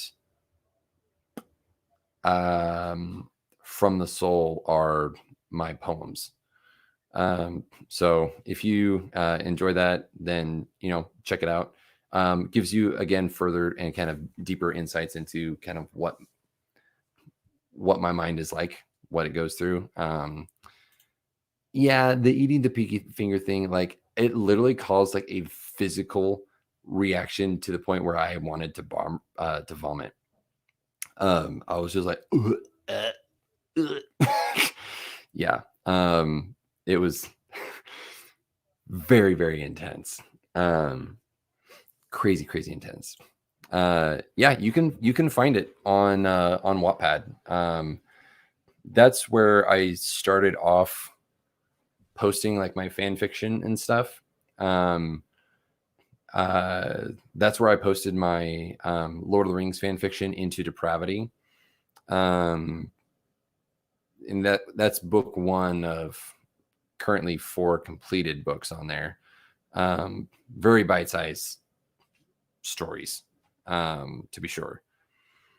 But it was very, very fun to do. And it is what kind of allowed me to test out different things on my unsuspecting readers. But the poetry was more for just sharing with people. Because like I said earlier, the story that I've been given, the stuff that I've been through is not just for me, it's also for others as well. It's to help others find hope, the same kind of hope that I have. And that's in large part kind of where I first started slowly letting people in. And Whole Again was a very big part of that. Very, very big part of that. I'm going to go back through and kind of see what other questions you get, or if you guys had any other questions. If you guys have any questions, let me know, because I'm happy to answer any.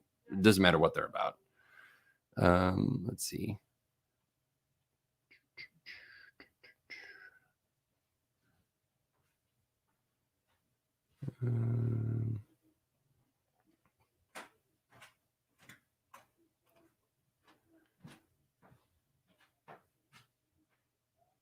The other thing too is if you don't know a lot about the addiction side of pornography, I highly recommend going out and checking out Fight the New Drug. I love their organization, and I love the fact that they aren't believers, because they're using the exact same science that Pure Desire uses in their believers. And because it's the science. Like, for those who are like, well, you're a Christian, so of course you would say that pornography is bad. It's not just me. Actually, there's a lot of people, and the science actually backs up how harmful it is and what it does to people. Yeah, that it is basically how I met my wife, most definitely. Lo and behold, there she was.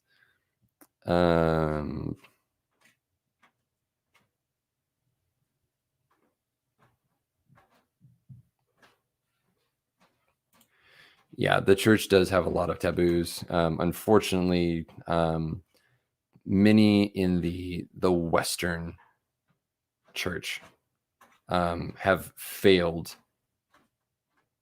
Myself, and I include myself in this. We've failed to show our brokenness. I know lots of Christians who pretend that they have it all together. And I used to be the same way. Someone asked me like, so how's it going today? And I'd be like, oh, it's great. Meanwhile, I'm thinking today sucks. Today sucks a lot, actually. And like, if you knew what was going on in my life, you probably wouldn't even be talking to me. And unfortunately, that's kept the church focused inward very selfishly. And that's not how it was designed. That's not how God intended it to be. It wasn't like that. We were supposed to be in community. The church is actually not a place for the healthy people. It's for the sick people. That's the whole point. Christ didn't come to the religious people. He came to all the sinners and said, I can help you. He actually rebuked the religious people. And so the uber religious Christians definitely irritate me. And there's a lot of frustration there. And I appreciate so much more those who are willing to acknowledge that, like, yeah, we probably haven't done the best, but we want to try to do better. Like, I really appreciate those Christians that actually do what God told them to do, like in the Bible told them to do. Like, it's a novel concept. Let's see. Okay, what else was there?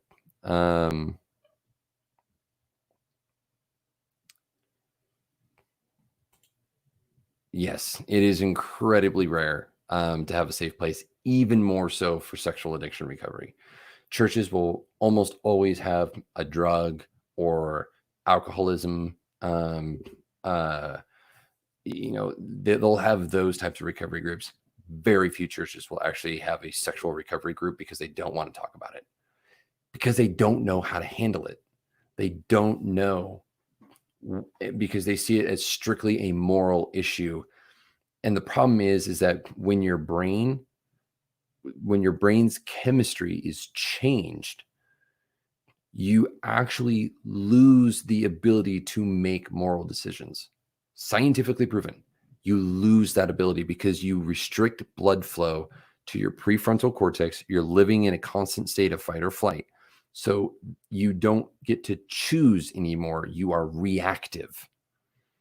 And if that is all that you are, and when so many in the church are hurting from this,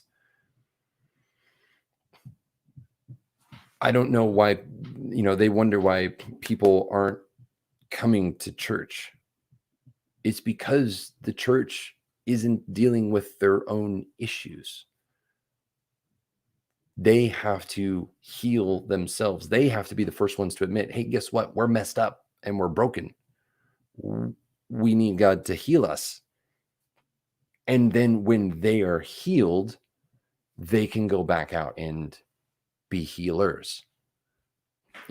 For us, the philosophy in our group was, if one guy showed up every single week, we would be there. If it was just me and one other guy, I would be there, and I would stay the whole night if I needed to.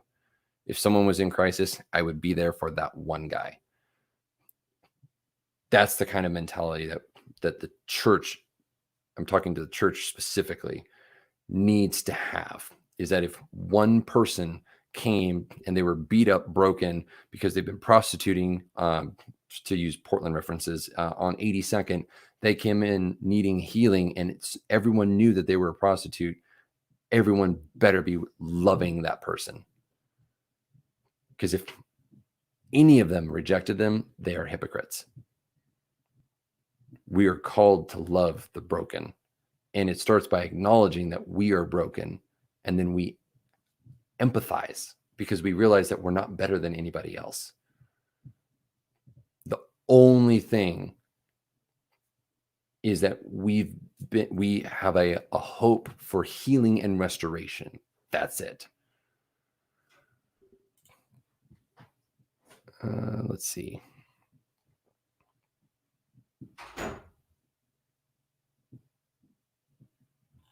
Okay, somebody's been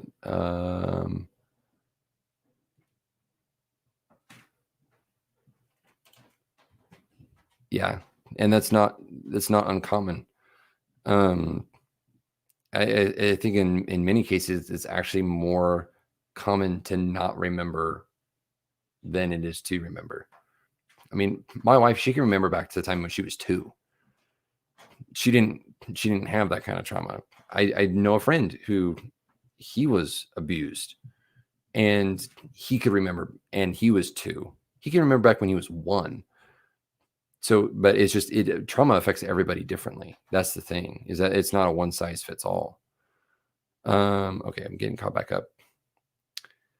Bu- bu- bu- bu- Did I get caught up? Where is it?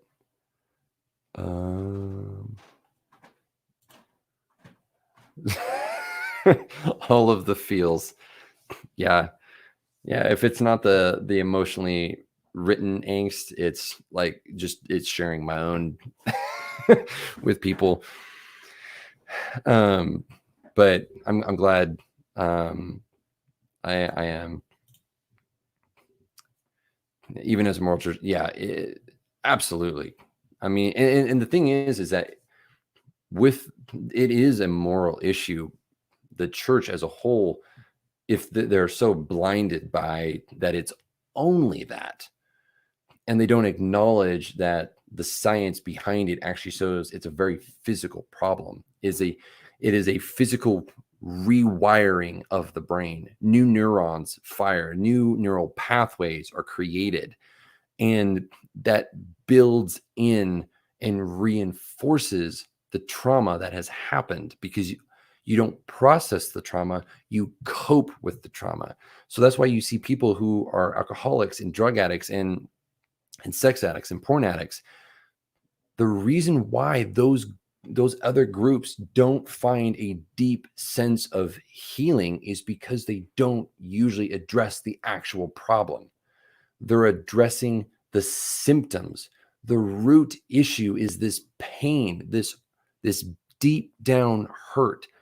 Doesn't mean that they have to have gone through what I went through to have that hurt. It could simply be somebody's father saying, I disown you. That level of trauma for somebody could be enough. And it's different for every single person. But the church focuses on, and they don't talk about pornography enough. um, Virtual reality pornography with the Oculus, that is where pornography is going. And you have kids who have access to, they have their own phones, they have iPads, they have access to computers. What parents don't realize is that the porn industry is looking and advertising to them. YouTube is full of pornography. The internet is full of pornography. One misspelled word, and you would not believe what would come up. And the average age of exposure for a kid to pornography is 6 years old on average, and getting lower every year. Porn is a $100 billion industry. I think it was billion. I mean, it was more than like Netflix, Amazon, and another webs, like all the annual revenue for like the 3 top main websites combined. That is how much it is in there.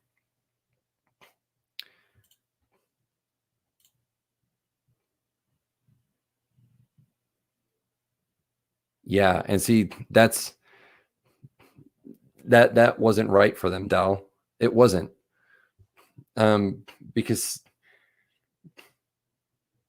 here's what I know is that, could God heal you? Absolutely. That is something that I firmly believe in. But I also believe that he gave you or allowed the blindness because he had a purpose for it. Because you have a beautiful story to tell. I don't know what it is. I don't. I'm not going to pretend to know. But there's a beautiful story there. And them doing that was wrong. 100% wrong. Oh, it jumped. Holy smokes. Okay, where'd it go?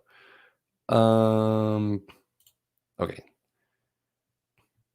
It is rare, Carissa. It is rare. It's not that they don't. It's not that there's none. Because I mean, Pure Desire Ministries is a global ministry now. I mean, they're in so many different countries, but there is so many people out there that are recovering, millions across the globe. But yeah, it is rare. I think it's more rare in the Western church than it is other places. Let's see. Yeah, depression, chemical issues, absolutely. And that's the thing, is that medication for depression isn't wrong. If there's a chemical imbalance in our brains, then we have to balance it out somehow. It just doesn't magically go away. Christians who are just saying, well, just pray and God will take care of it. Could he? Yes. Will he? Don't know. I don't have an answer for that, because it's not my answer. It's not what I deal. It's not what I've wrestled with. But yeah, that people just, they throw that kind of, oh my gosh, it just keeps jumping. That's good. That's good. Yeah. The people who look down on people for and again, I see this more predominantly in the church, sadly, is that they look down on people who need help. The church is the whole point that Jesus came and founded the church, was that so that they would help people.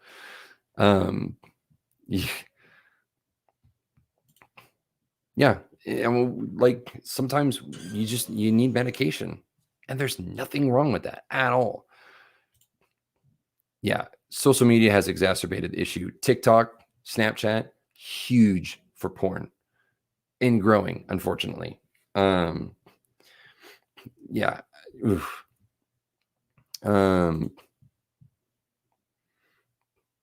I totally respect that, Dal. Totally respect that. And yes, disabilities do just happen. But that doesn't mean that in my faith tells me that that's not someone's limitation, is that there's always a purpose if we allow there to be a purpose in it. Where was I going with that? I lost my train of thought. I'll circle back around to it if I remember.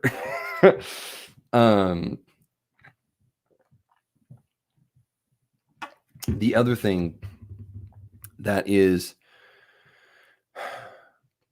so dangerous about the over sexualization that we are dealing with in society right now is that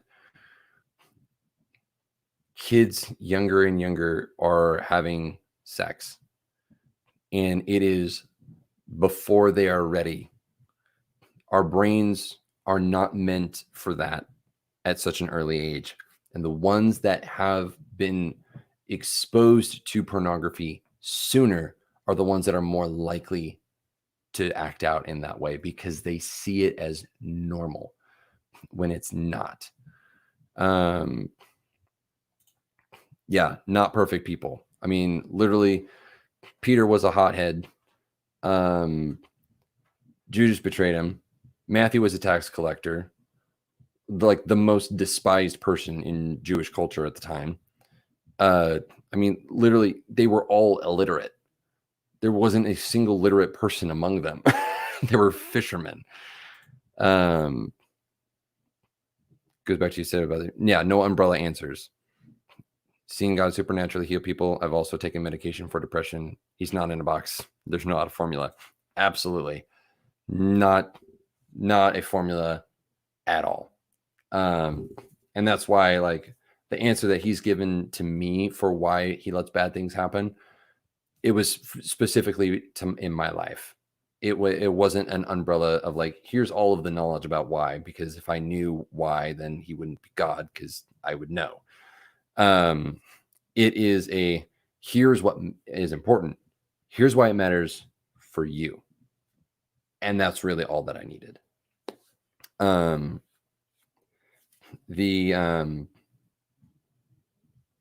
I hope that you guys are able to, if anything, have a different perspective on pornography, because I know that as a whole, and I don't speak to condemn anyone because I've done it. Pornography is lethal emotionally and physically and mentally, and spiritually too. I mean, it cuts people off.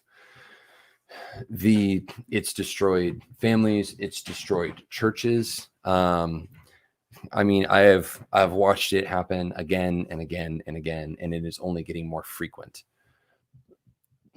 The part that sickens me the most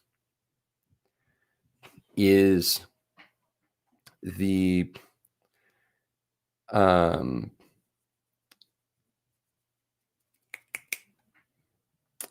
most searched thing is stepsister, stepbrother, stepmother, stepfather. Those are the most searched terms on the internet for pornography. Not only that, but Pornhub, again, because I've been there, literally advertises having sex with underage girls. It's promoted. They have entire channels dedicated to that. Many of them are trafficked. They're drugged, they're made dependent, and then they stick. Fight the New Drug actually has interviews with those types of girls. Those are the things that it is promoting. It promotes incest, relations with brothers or sisters, with fathers and daughters, with sons and mothers, with animals. It promotes these things. And it kills me inside. And it is violent. It is abusive. It is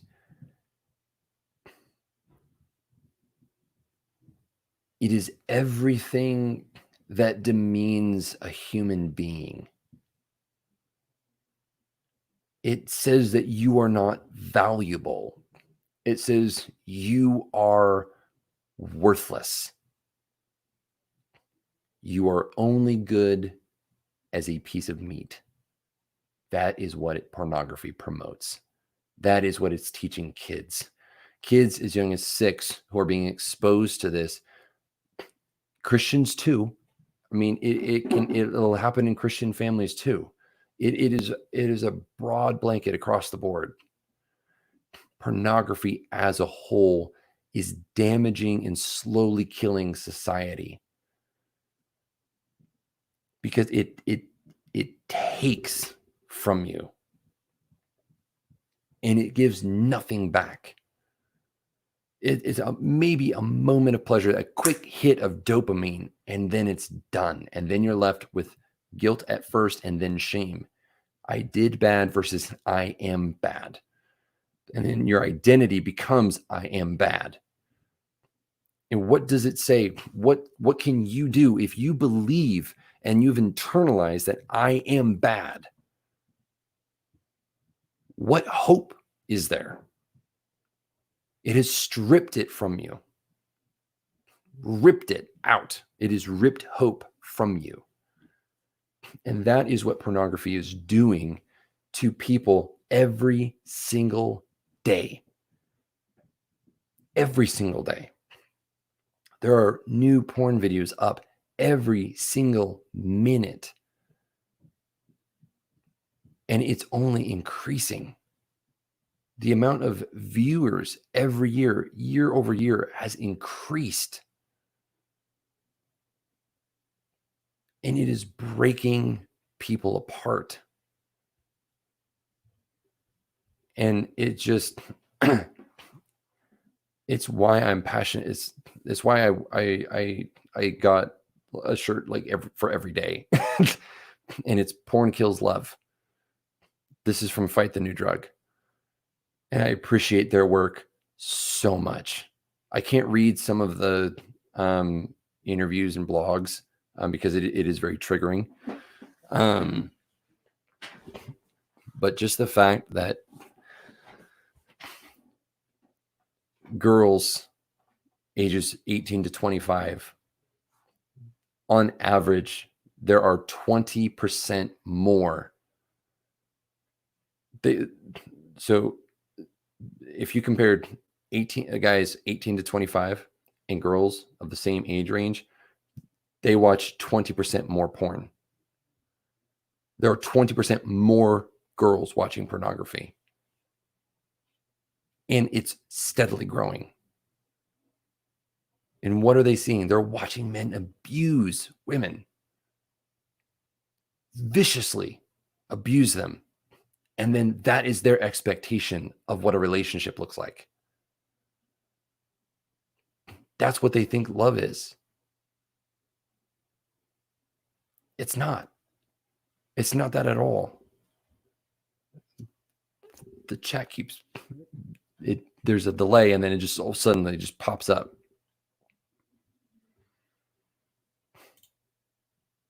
Yeah, it's one of those things when you're in it, you even wonder why. And it's literally because it's a drug. It releases dopamine in your brain, and it's the reward chemical in the brain. And what it does is that it creates, because it's such a large dose of dopamine and it floods the senses all at once, you actually experience a detox afterwards. And so you want to get the same kind of high again. You want to experience that same thing. And so you dive into it. But the problem is that you become desensitized to it. So you constantly look for more and more extreme things to get that same level of dopamine. And it's not sustainable. That's why you get mentally numb. You get your heart becomes physically numb. I mean, it's just it destroys people. It absolutely destroys people. And sometimes it was no fault of anybody. Sometimes people fall into it and they never had a single amount of trauma in their life, but because of the chemical dependency it creates in you, the more that you watch, the more of the drug you need to get that high. And that's what leads people down a path to where they end up in some really dark places. And when it finally comes to light, there are huge repercussions. Huge repercussions. Most teenagers, starting around 13, almost every guy that I've known who's struggled with this, for them it started when they were 18, and not all of them had trauma. They were exposed to it at a friend's house. It was a magazine. It was a video. I mean, back when VHS was a thing. I don't know how many people on the stream remember VHS. Back in the day, it was a video game. I mean, video games have more and more nudity in them now, and parents don't check, so they watch it, and then all of a sudden, boobs are on the screen, and you have no idea how that affects a young man. Men are physically wired differently. We are more visual, and as much as like every single guy that has ever been in recovery would tell you, like, we wish we could turn that off. We would be more than happy to turn it off and not have to deal with any of that. Would love that. But I have to be very careful about where I go on the internet. I have to be very careful about what I'm watching on TV because it is everywhere.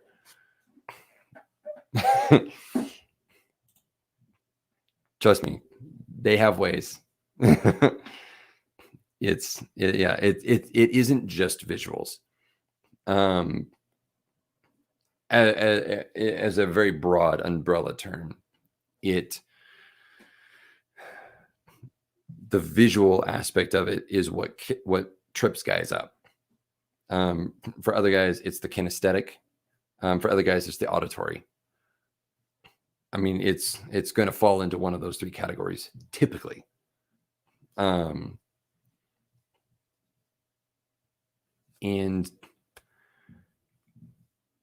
you know, it's a problem that men and women struggle with. It just is. Men struggle with it. Women struggle with it. It breaks my heart that much more for women who are struggling with pornography, because I've talked with people who are in therapy to help women who are wrestling with this. And the shame and brokenness that stems from it is far more than what I ever experienced. Because if it's culturally acceptable for men to struggle or to do pornography, it is not, even though it's becoming more, by and large, it is not as acceptable for women to watch it.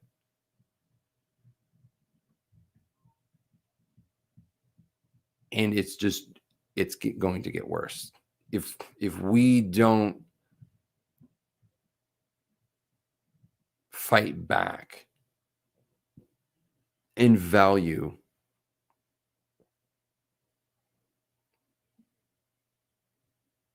the human behind the screen. This will continue to happen. And I don't want that for anybody. I don't want that. I don't want it to continue to destroy lives. I don't want what happened to me to happen to my son. And thankfully, and by God's grace, he's not experienced any of the types of trauma that I have experienced. And he'll be 7 in August. To think that he's lived past a time when it first happened to me, it broke me one day. It just broke me, because I was just so unbelievably grateful that he's not going to wrestle with the same types of things that I've wrestled with. Genetically, he has a propensity for addiction. I know how to help him because it is passed down genetically. The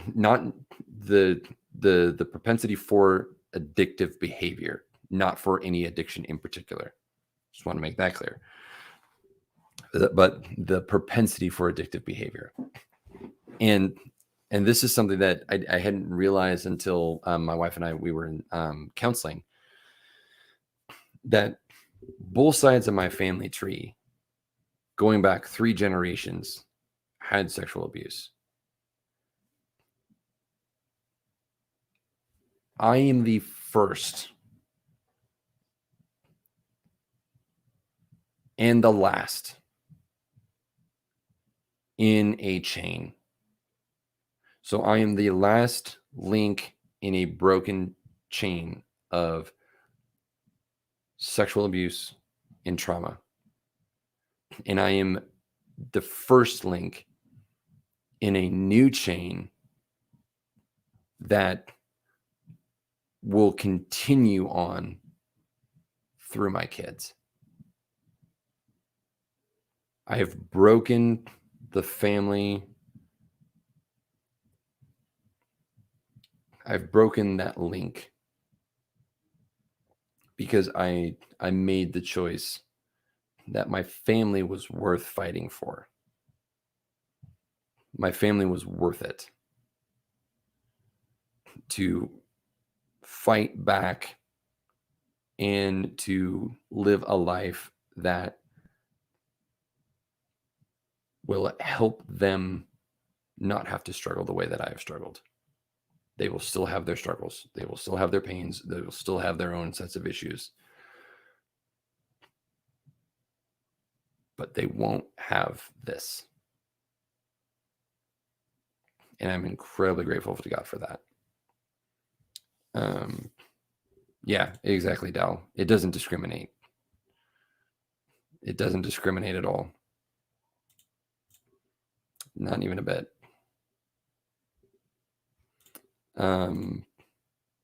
So is there any other thoughts or questions that you guys have? I need to take a drink here because my throat's going out.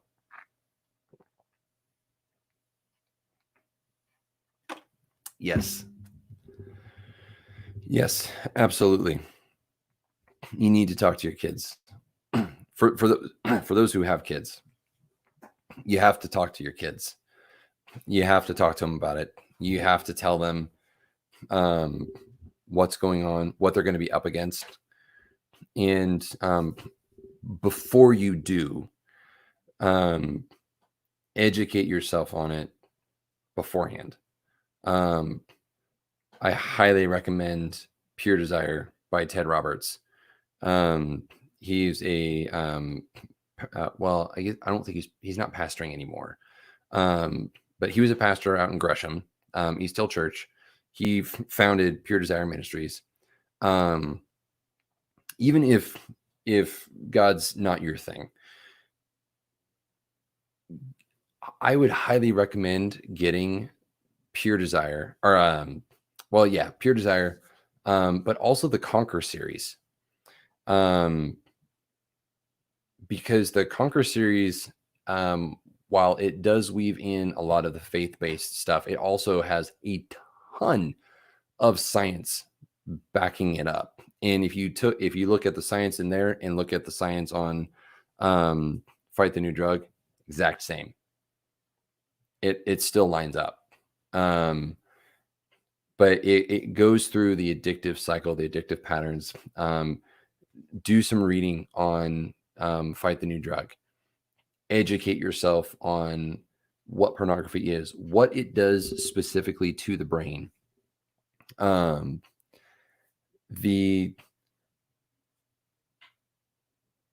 will be amazed at what it does to the brain. And as a result, it also affects the spirit as well, because we are not just flesh. We are both. We are spirit and flesh. That's what makes us human. And it affects both. There is cause and effect. And so I highly recommend looking at those two resources. I know that the Conquer series DVDs, if you get both volumes, is about $200. But it's a worthwhile investment for your family, even for yourself. But yeah, I could not recommend it enough because it has both aspects of it. It talks about the spiritual consequences of a very physical sin, and just how it hurts the brains, how it changes and molds the brain. If you did a scan, because they actually show this, the scan between someone who is a healthy adult who does not have any sort of substance issues versus the MRI scan of a meth addict versus the scan of a porn addict, you would see that the porn and meth addict have a very similar brain structure. in terms of it looks like Swiss cheese. It's not that there are physical holes there. It's literally that there's such a decrease of blood flow to those areas of the brain that they don't register. So it looks like holes. So yeah, talk to your kids about it. Age appropriate conversation, because there are some things that you cannot talk to kids about in fully at a young age, because it could potentially do more harm. Humans are naturally curious, and so you have to be very thoughtful of the words that you use, the cadence of your voice, and ask them if they've been exposed. Because on average, if they're going to public schools, they likely have been. That's how it is. I mean, I don't know if you guys are familiar, like Minecraft or Roblox. People will literally pay to have virtual sex in Roblox and in Minecraft. So you have got to be so careful.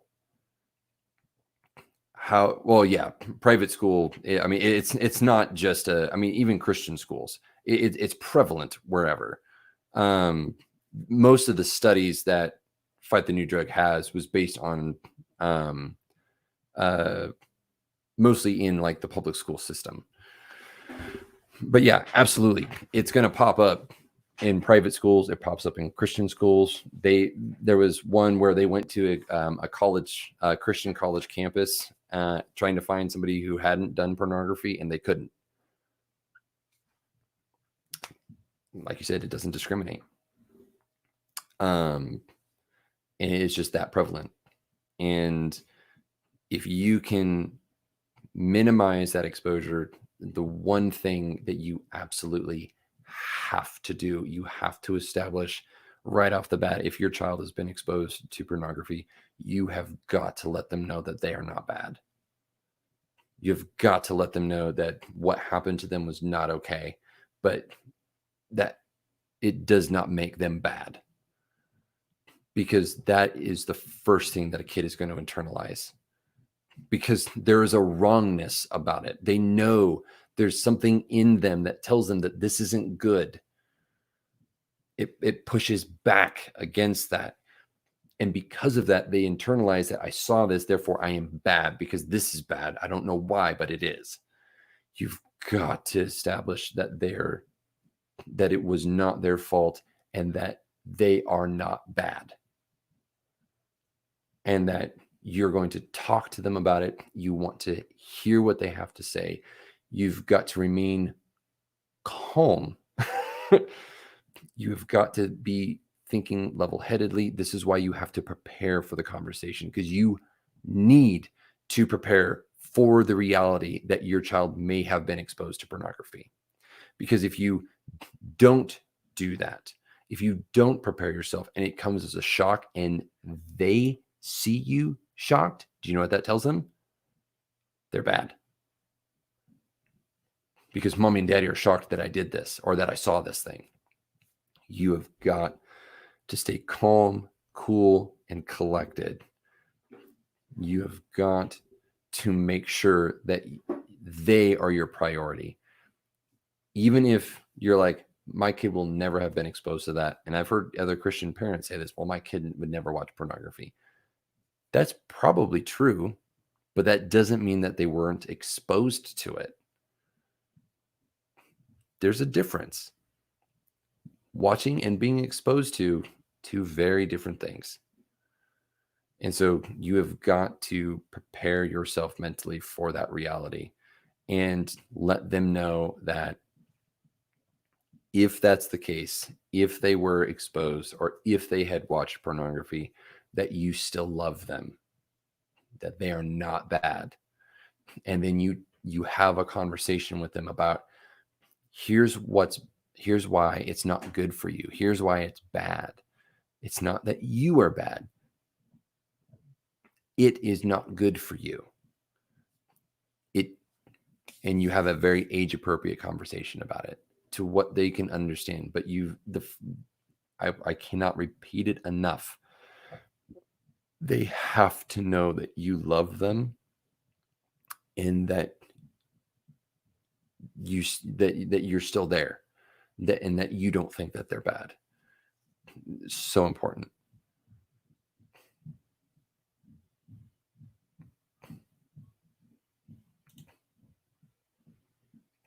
Yeah, so there is that that exposure.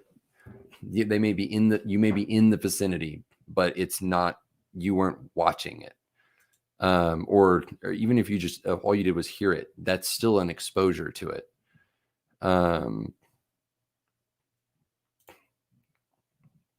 Yeah, it's not the kid's fault most of the time.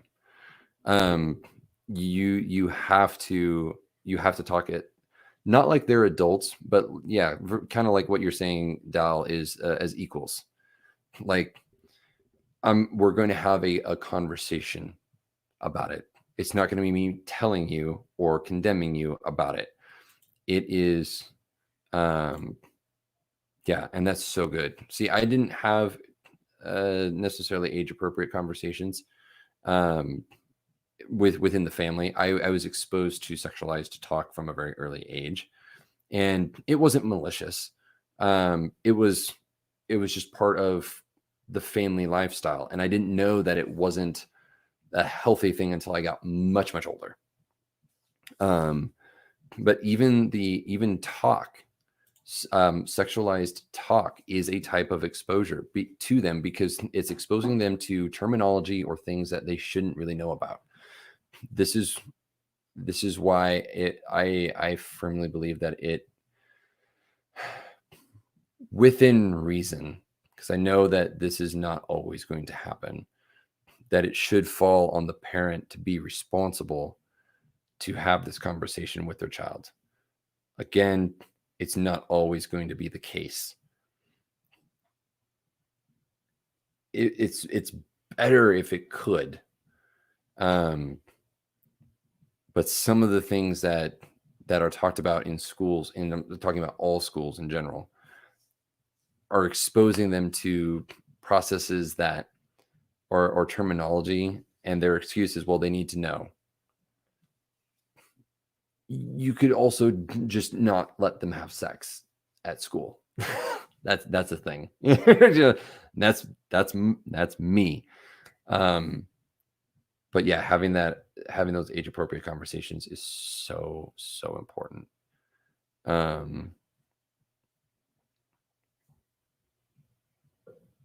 I feel like maybe I thought I saw the thing jump, but apparently not. But yeah, you have to have these types of conversations, and if it's not you, educate your friends.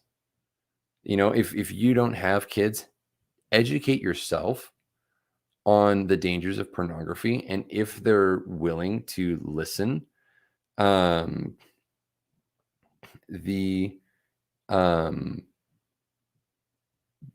benefit that you could bring to them as an individual and as a family unit could be huge.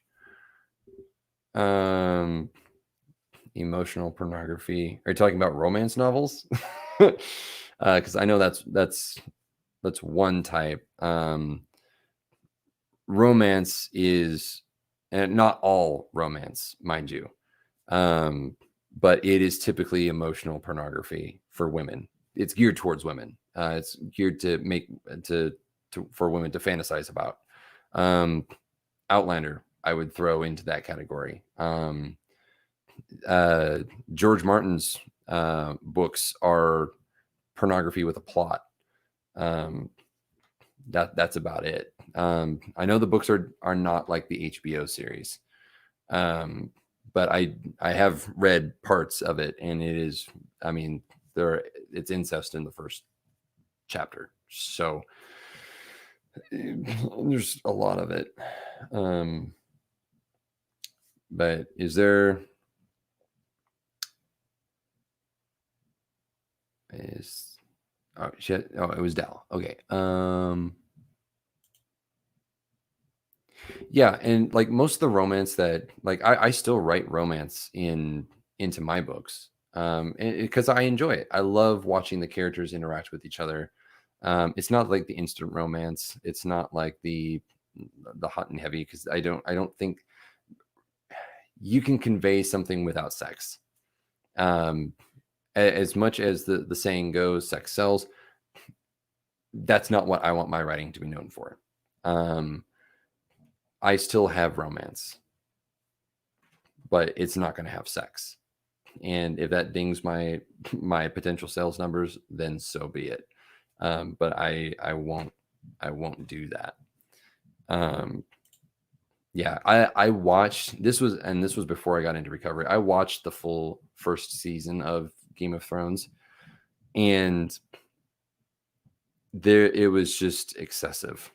It made me physically sick by the time I finished it, and I absolutely regretted it. 100%. And I had heard the books were a little bit better, and so I started reading, and I don't think I made it through the first chapter before I put it down. I was just like, I'm not gonna. There's still a ton of it in there. Um, yeah, and that's the other thing. Is that more and more with romance or the billionaire love stories. 50 Shades of Grey is a great example of what is wrong and why uh, that was clearly influenced by pornography to some degree. Um, it's it's emotionally and physically abusive to both people, and yeah, I mean I have a scene where the main character, um, I don't write it, but the ramifications of it become very clear that the main character, main female character, was sexually abused um, by a group of men, and the ramifications for that have a very long-lasting effect through the end of this book one, and into book two. Um, but yeah, it's never meant to be exciting, and to promote abuse, physical, mental, emotional, what have you, um, is dangerous for a lot of people, because they internalize that, and that's what they see their value as. Um, it, it becomes a very slippery slope very, very quickly. Yeah. Um,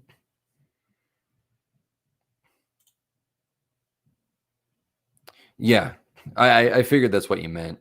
Is that you had written it. I had written mine out in the first draft, but it will probably not make it um, into the first draft or into the second draft. Um, it will be discussed, and it will be talked about amongst other characters.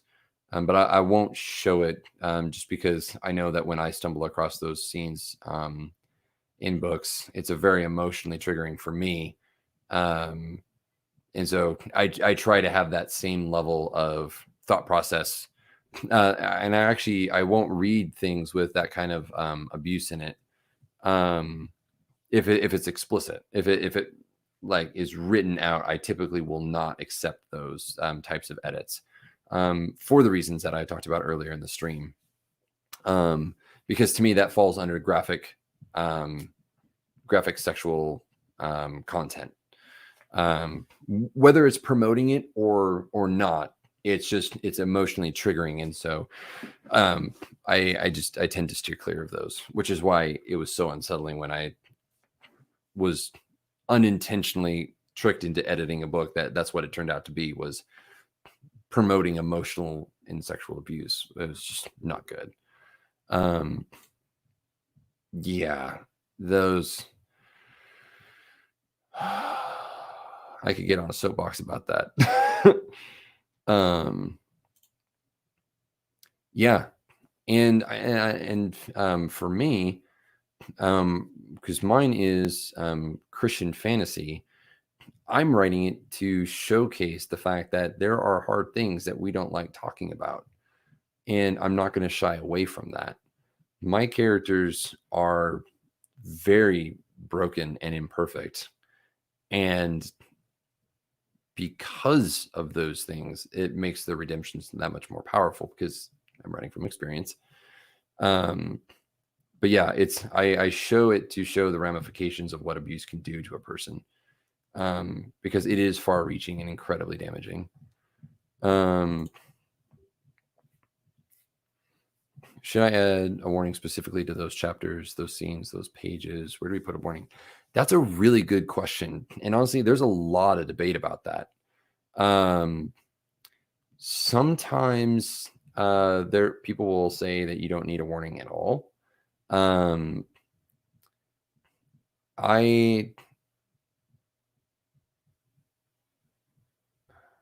way that I did it with my fan fiction, and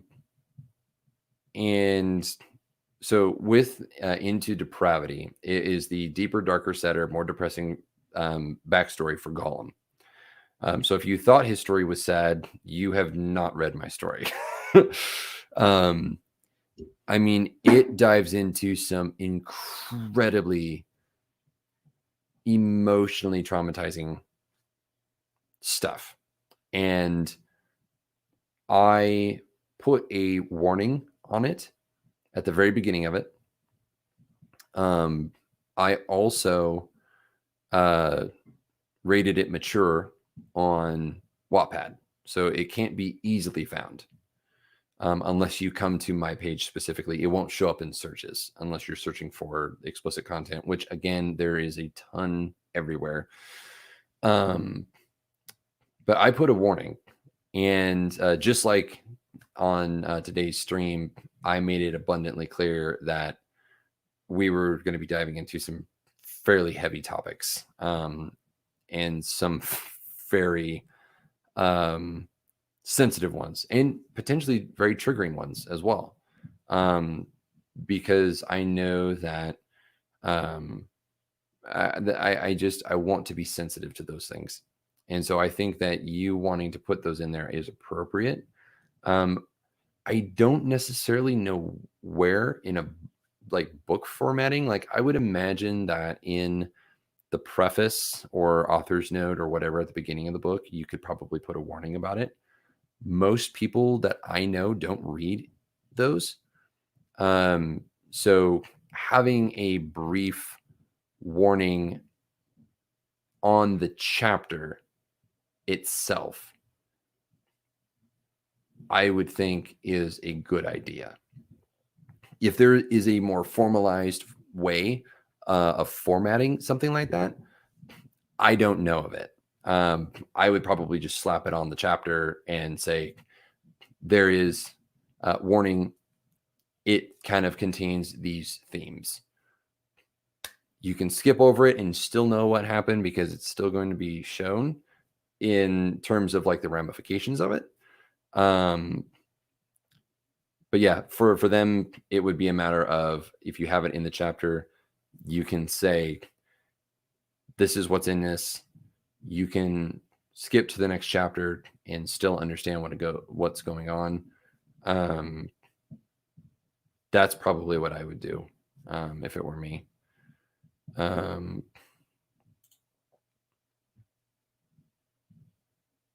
Yeah. Yep.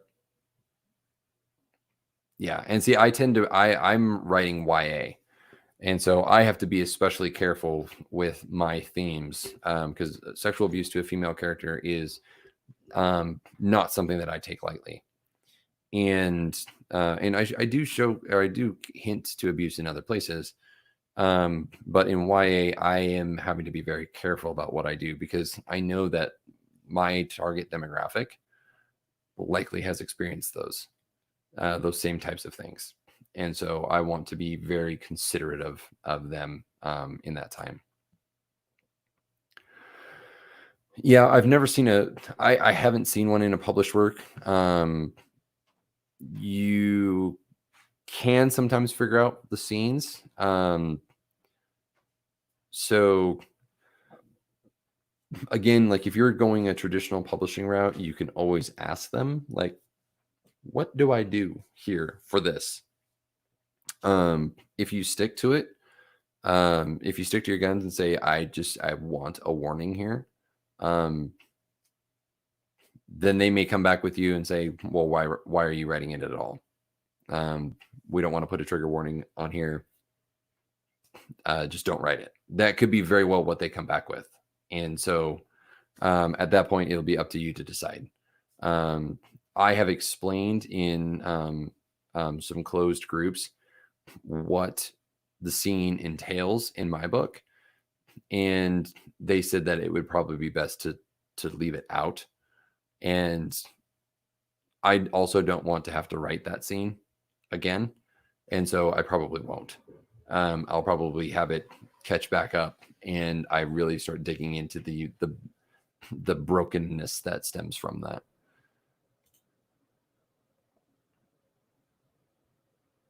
Yeah, depending on the type of book. There are some expectations for books where you're expecting to deal with more adult things. If you're geared towards adults, it is different than YA. Um, it can still be triggering for those people. And again, if they've suppressed it, it may just hit a nerve. It may touch on that sense of woundedness that they don't really know is there, and it could be a trigger for them. So it really is going to kind of depend on, like, do you have enough setups where someone's like, I know where this is going, I don't feel comfortable with this, I'll skip to the next chapter. Or you figure out a way to put it in as a warning. I wouldn't be surprised if we start seeing more trigger warnings in publishing, just because that's kind of, I hate to say trendy, but I think in many cases where some people will just be so defiant in their uh, opinion of keeping it there because they want to tell the story, it's just inconsiderate. Not all people are like that, obviously. But in certain Facebook circles, I've noticed that that's their reasoning. Like, well, it's part of the story, so therefore people should get over it. I understand what they're saying. Having been through stuff, I don't agree. Okay, so I mean, if you got enough of a hint going where it is clear, and that's actually a great way. That's a great place to use beta readers. Is you ask them, okay, here's the setting, here's what's going to happen. Are you comfortable with reading this? Yes or no? Yes. Okay. These are the very specific things that I need to know. Do you know what is going to happen before it gets there by page this? So you give them a page number that is like before they actually get to what it is that's happening. Do you understand what it is? Yes. Good. Okay. Here's the rest of it. No. What do I need to do to make it more apparent? Because if it's too vague, then people are going to go, what are they? Oh my Lord. And then they get there and they're like, okay, I didn't really want to read that. Let's see. And that's something I would like to see more in books. Sometimes I'm reading and boom, sex. And I'm like, yeah. And it's simply because sex sells. That's it. It doesn't really add to the story at all. You can actually have, I mean, you can read entire books that are amazing books. Sex has nothing to do with it. And so it's really people marketing emotional pornography, more socially acceptable pornography at that point. You can allude to something and the ramification of it without describing it in detail. Everyone knew Kitty and had sex with the soldier before they got married, but Jane Austen didn't spell it out. Right. Yeah, exactly. and that was Pride and Prejudice, if I remember correctly. And yeah, that's exactly right.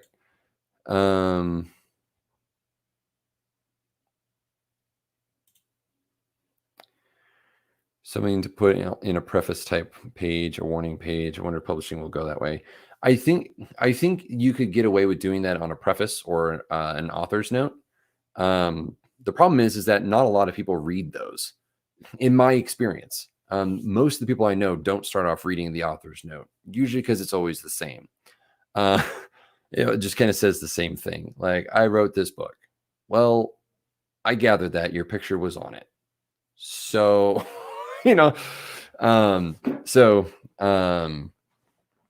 it is one of those things where I think that would be a place to put it. Um, it's not necessarily going to be read by everybody. Harakiri.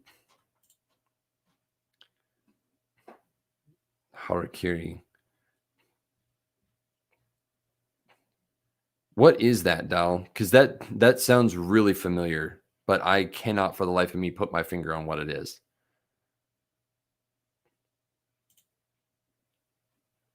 Yeah, most don't read the preface. Add a new page, the warning page. A warning page is possible. I do think that could be something that is possible. It was funny. I actually I just finished reading Frankenstein a few weeks back, and I actually went through and I read the preface and the author's note and stuff. I've been trying to do that a little bit more, mainly because I've been working with students, helping them with theirs. So trying to get different ideas. Theirs are way better in many cases. Is ritual suicide? Is that what the Japanese did? Samurai culture. Okay, thank you. That's what I was thinking it was, because it's where they disembowel themselves, right? And it was a more honorable way to die. Because I knew that name sounded familiar. Yeah, and this is those kinds of things that is it's important to talk about, because people don't. You know, like I have for those of you who have watched the fan fiction stream I did with a friend of mine, or several friends, Silmarils, or Julianne. She is a huge mental health advocate, and I may bring her back at another point in time to talk about the effects of writing very emotionally triggering, very explicit, detailed stuff in our stories. Because I know several people from Wattpad, because they've reached out to me in a private message, because they've interacted with me, or they've at least seen what I'm about, and they feel that I'm someone that they can trust, which I deeply appreciate. But some of them had reached out to me and said that you know, they were reading a story and it talked about cutting in such explicit detail that it actually created that desire in them again. It triggered them on that emotional level, and it was hard to hear that, for one,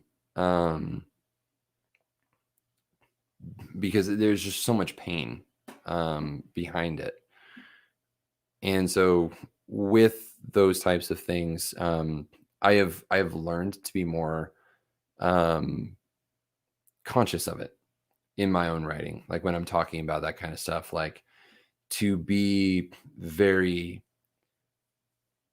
strategic in how I present it, because it can be so damaging. And one, I don't want to, because my own writing has triggered my own sense of either insecurities or fears, or the feelings of wrongness. Like, when I was writing the abuse scene for Trinia, it was very emotionally triggering for me at the time, and it wasn't healthy for me. And knowing that, that's why I had this sense of wrongness. And I was really glad that the developmental editor that went over my story actually called attention to that and said, you should probably ask people if this is going to be in YA, what their opinion is on that. And I reached out and I got some amazing feedback. But yeah, it is definitely one of those things where you just want to be conscious about it. Yeah, I mean, the if that's the chapter title, then that's a pretty good indication that you should probably not. Yeah, so I think that would probably work as a warning. Thank you so much, Carissa, for joining in. I really appreciate the you being able to be here and support. Oh, my neck. I don't know if you guys heard the pops, but it felt really good.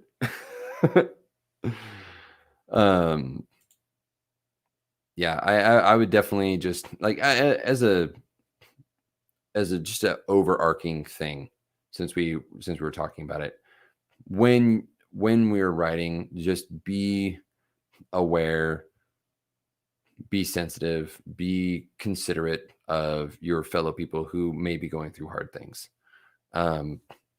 That's for writing as a whole. Because writing is meant to be enjoyed, and if we write it in such a way where it can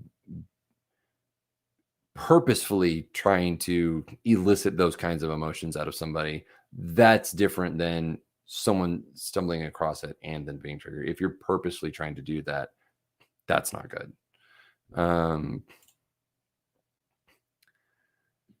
right, Mama Street, have fun.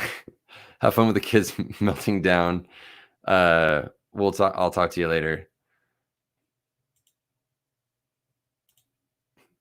It did. It really did. My neck gets super stiff, especially sitting here all day. I was trying to switch it up. Right now I have a pillow behind me, but I also use a hard foam roll, and I'll stick this behind my back, and it forces me to sit up and actually use good posture.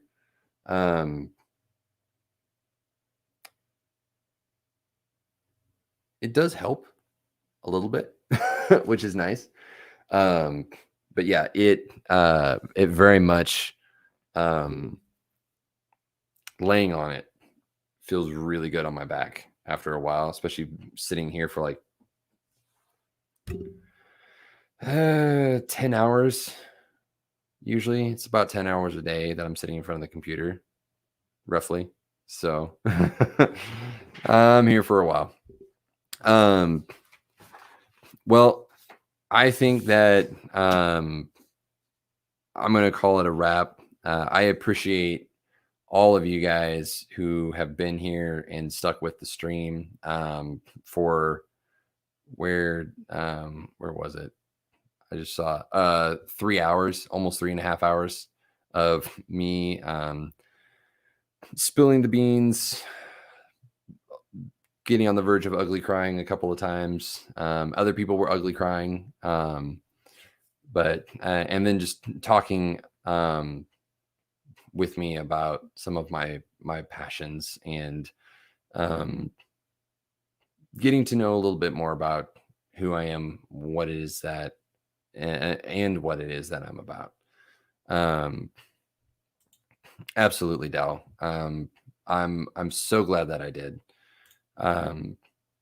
So if you guys ever need to talk or reach out, I usually, this is the open invitation that I give to anybody that I've shared my testimony with. If you ever you just need to talk, or you need prayer specifically, leave your prayer requests down in the comments, and I will do my best to respond to those. Not with a I'll pray for you, but with an actual prayer. Because you guys are that important. Both those who are on the stream now and those who may find this later on. If you've stuck with it this long, then leave your prayers down below, and I'll definitely be praying for you. Guys, thank you so much again. And as just a reminder, I will be live 2 times tomorrow. First, with my author interview with a former student through the publisher. That's at 8 a.m. Pacific time. And then again with Adorkable author and Sean, What Now, at 9:30 Pacific time, talking about world building. So if you want to see more of this beautiful beardedness, definitely come and show up for those streams as well. Thank you guys so much, and I will talk to you later.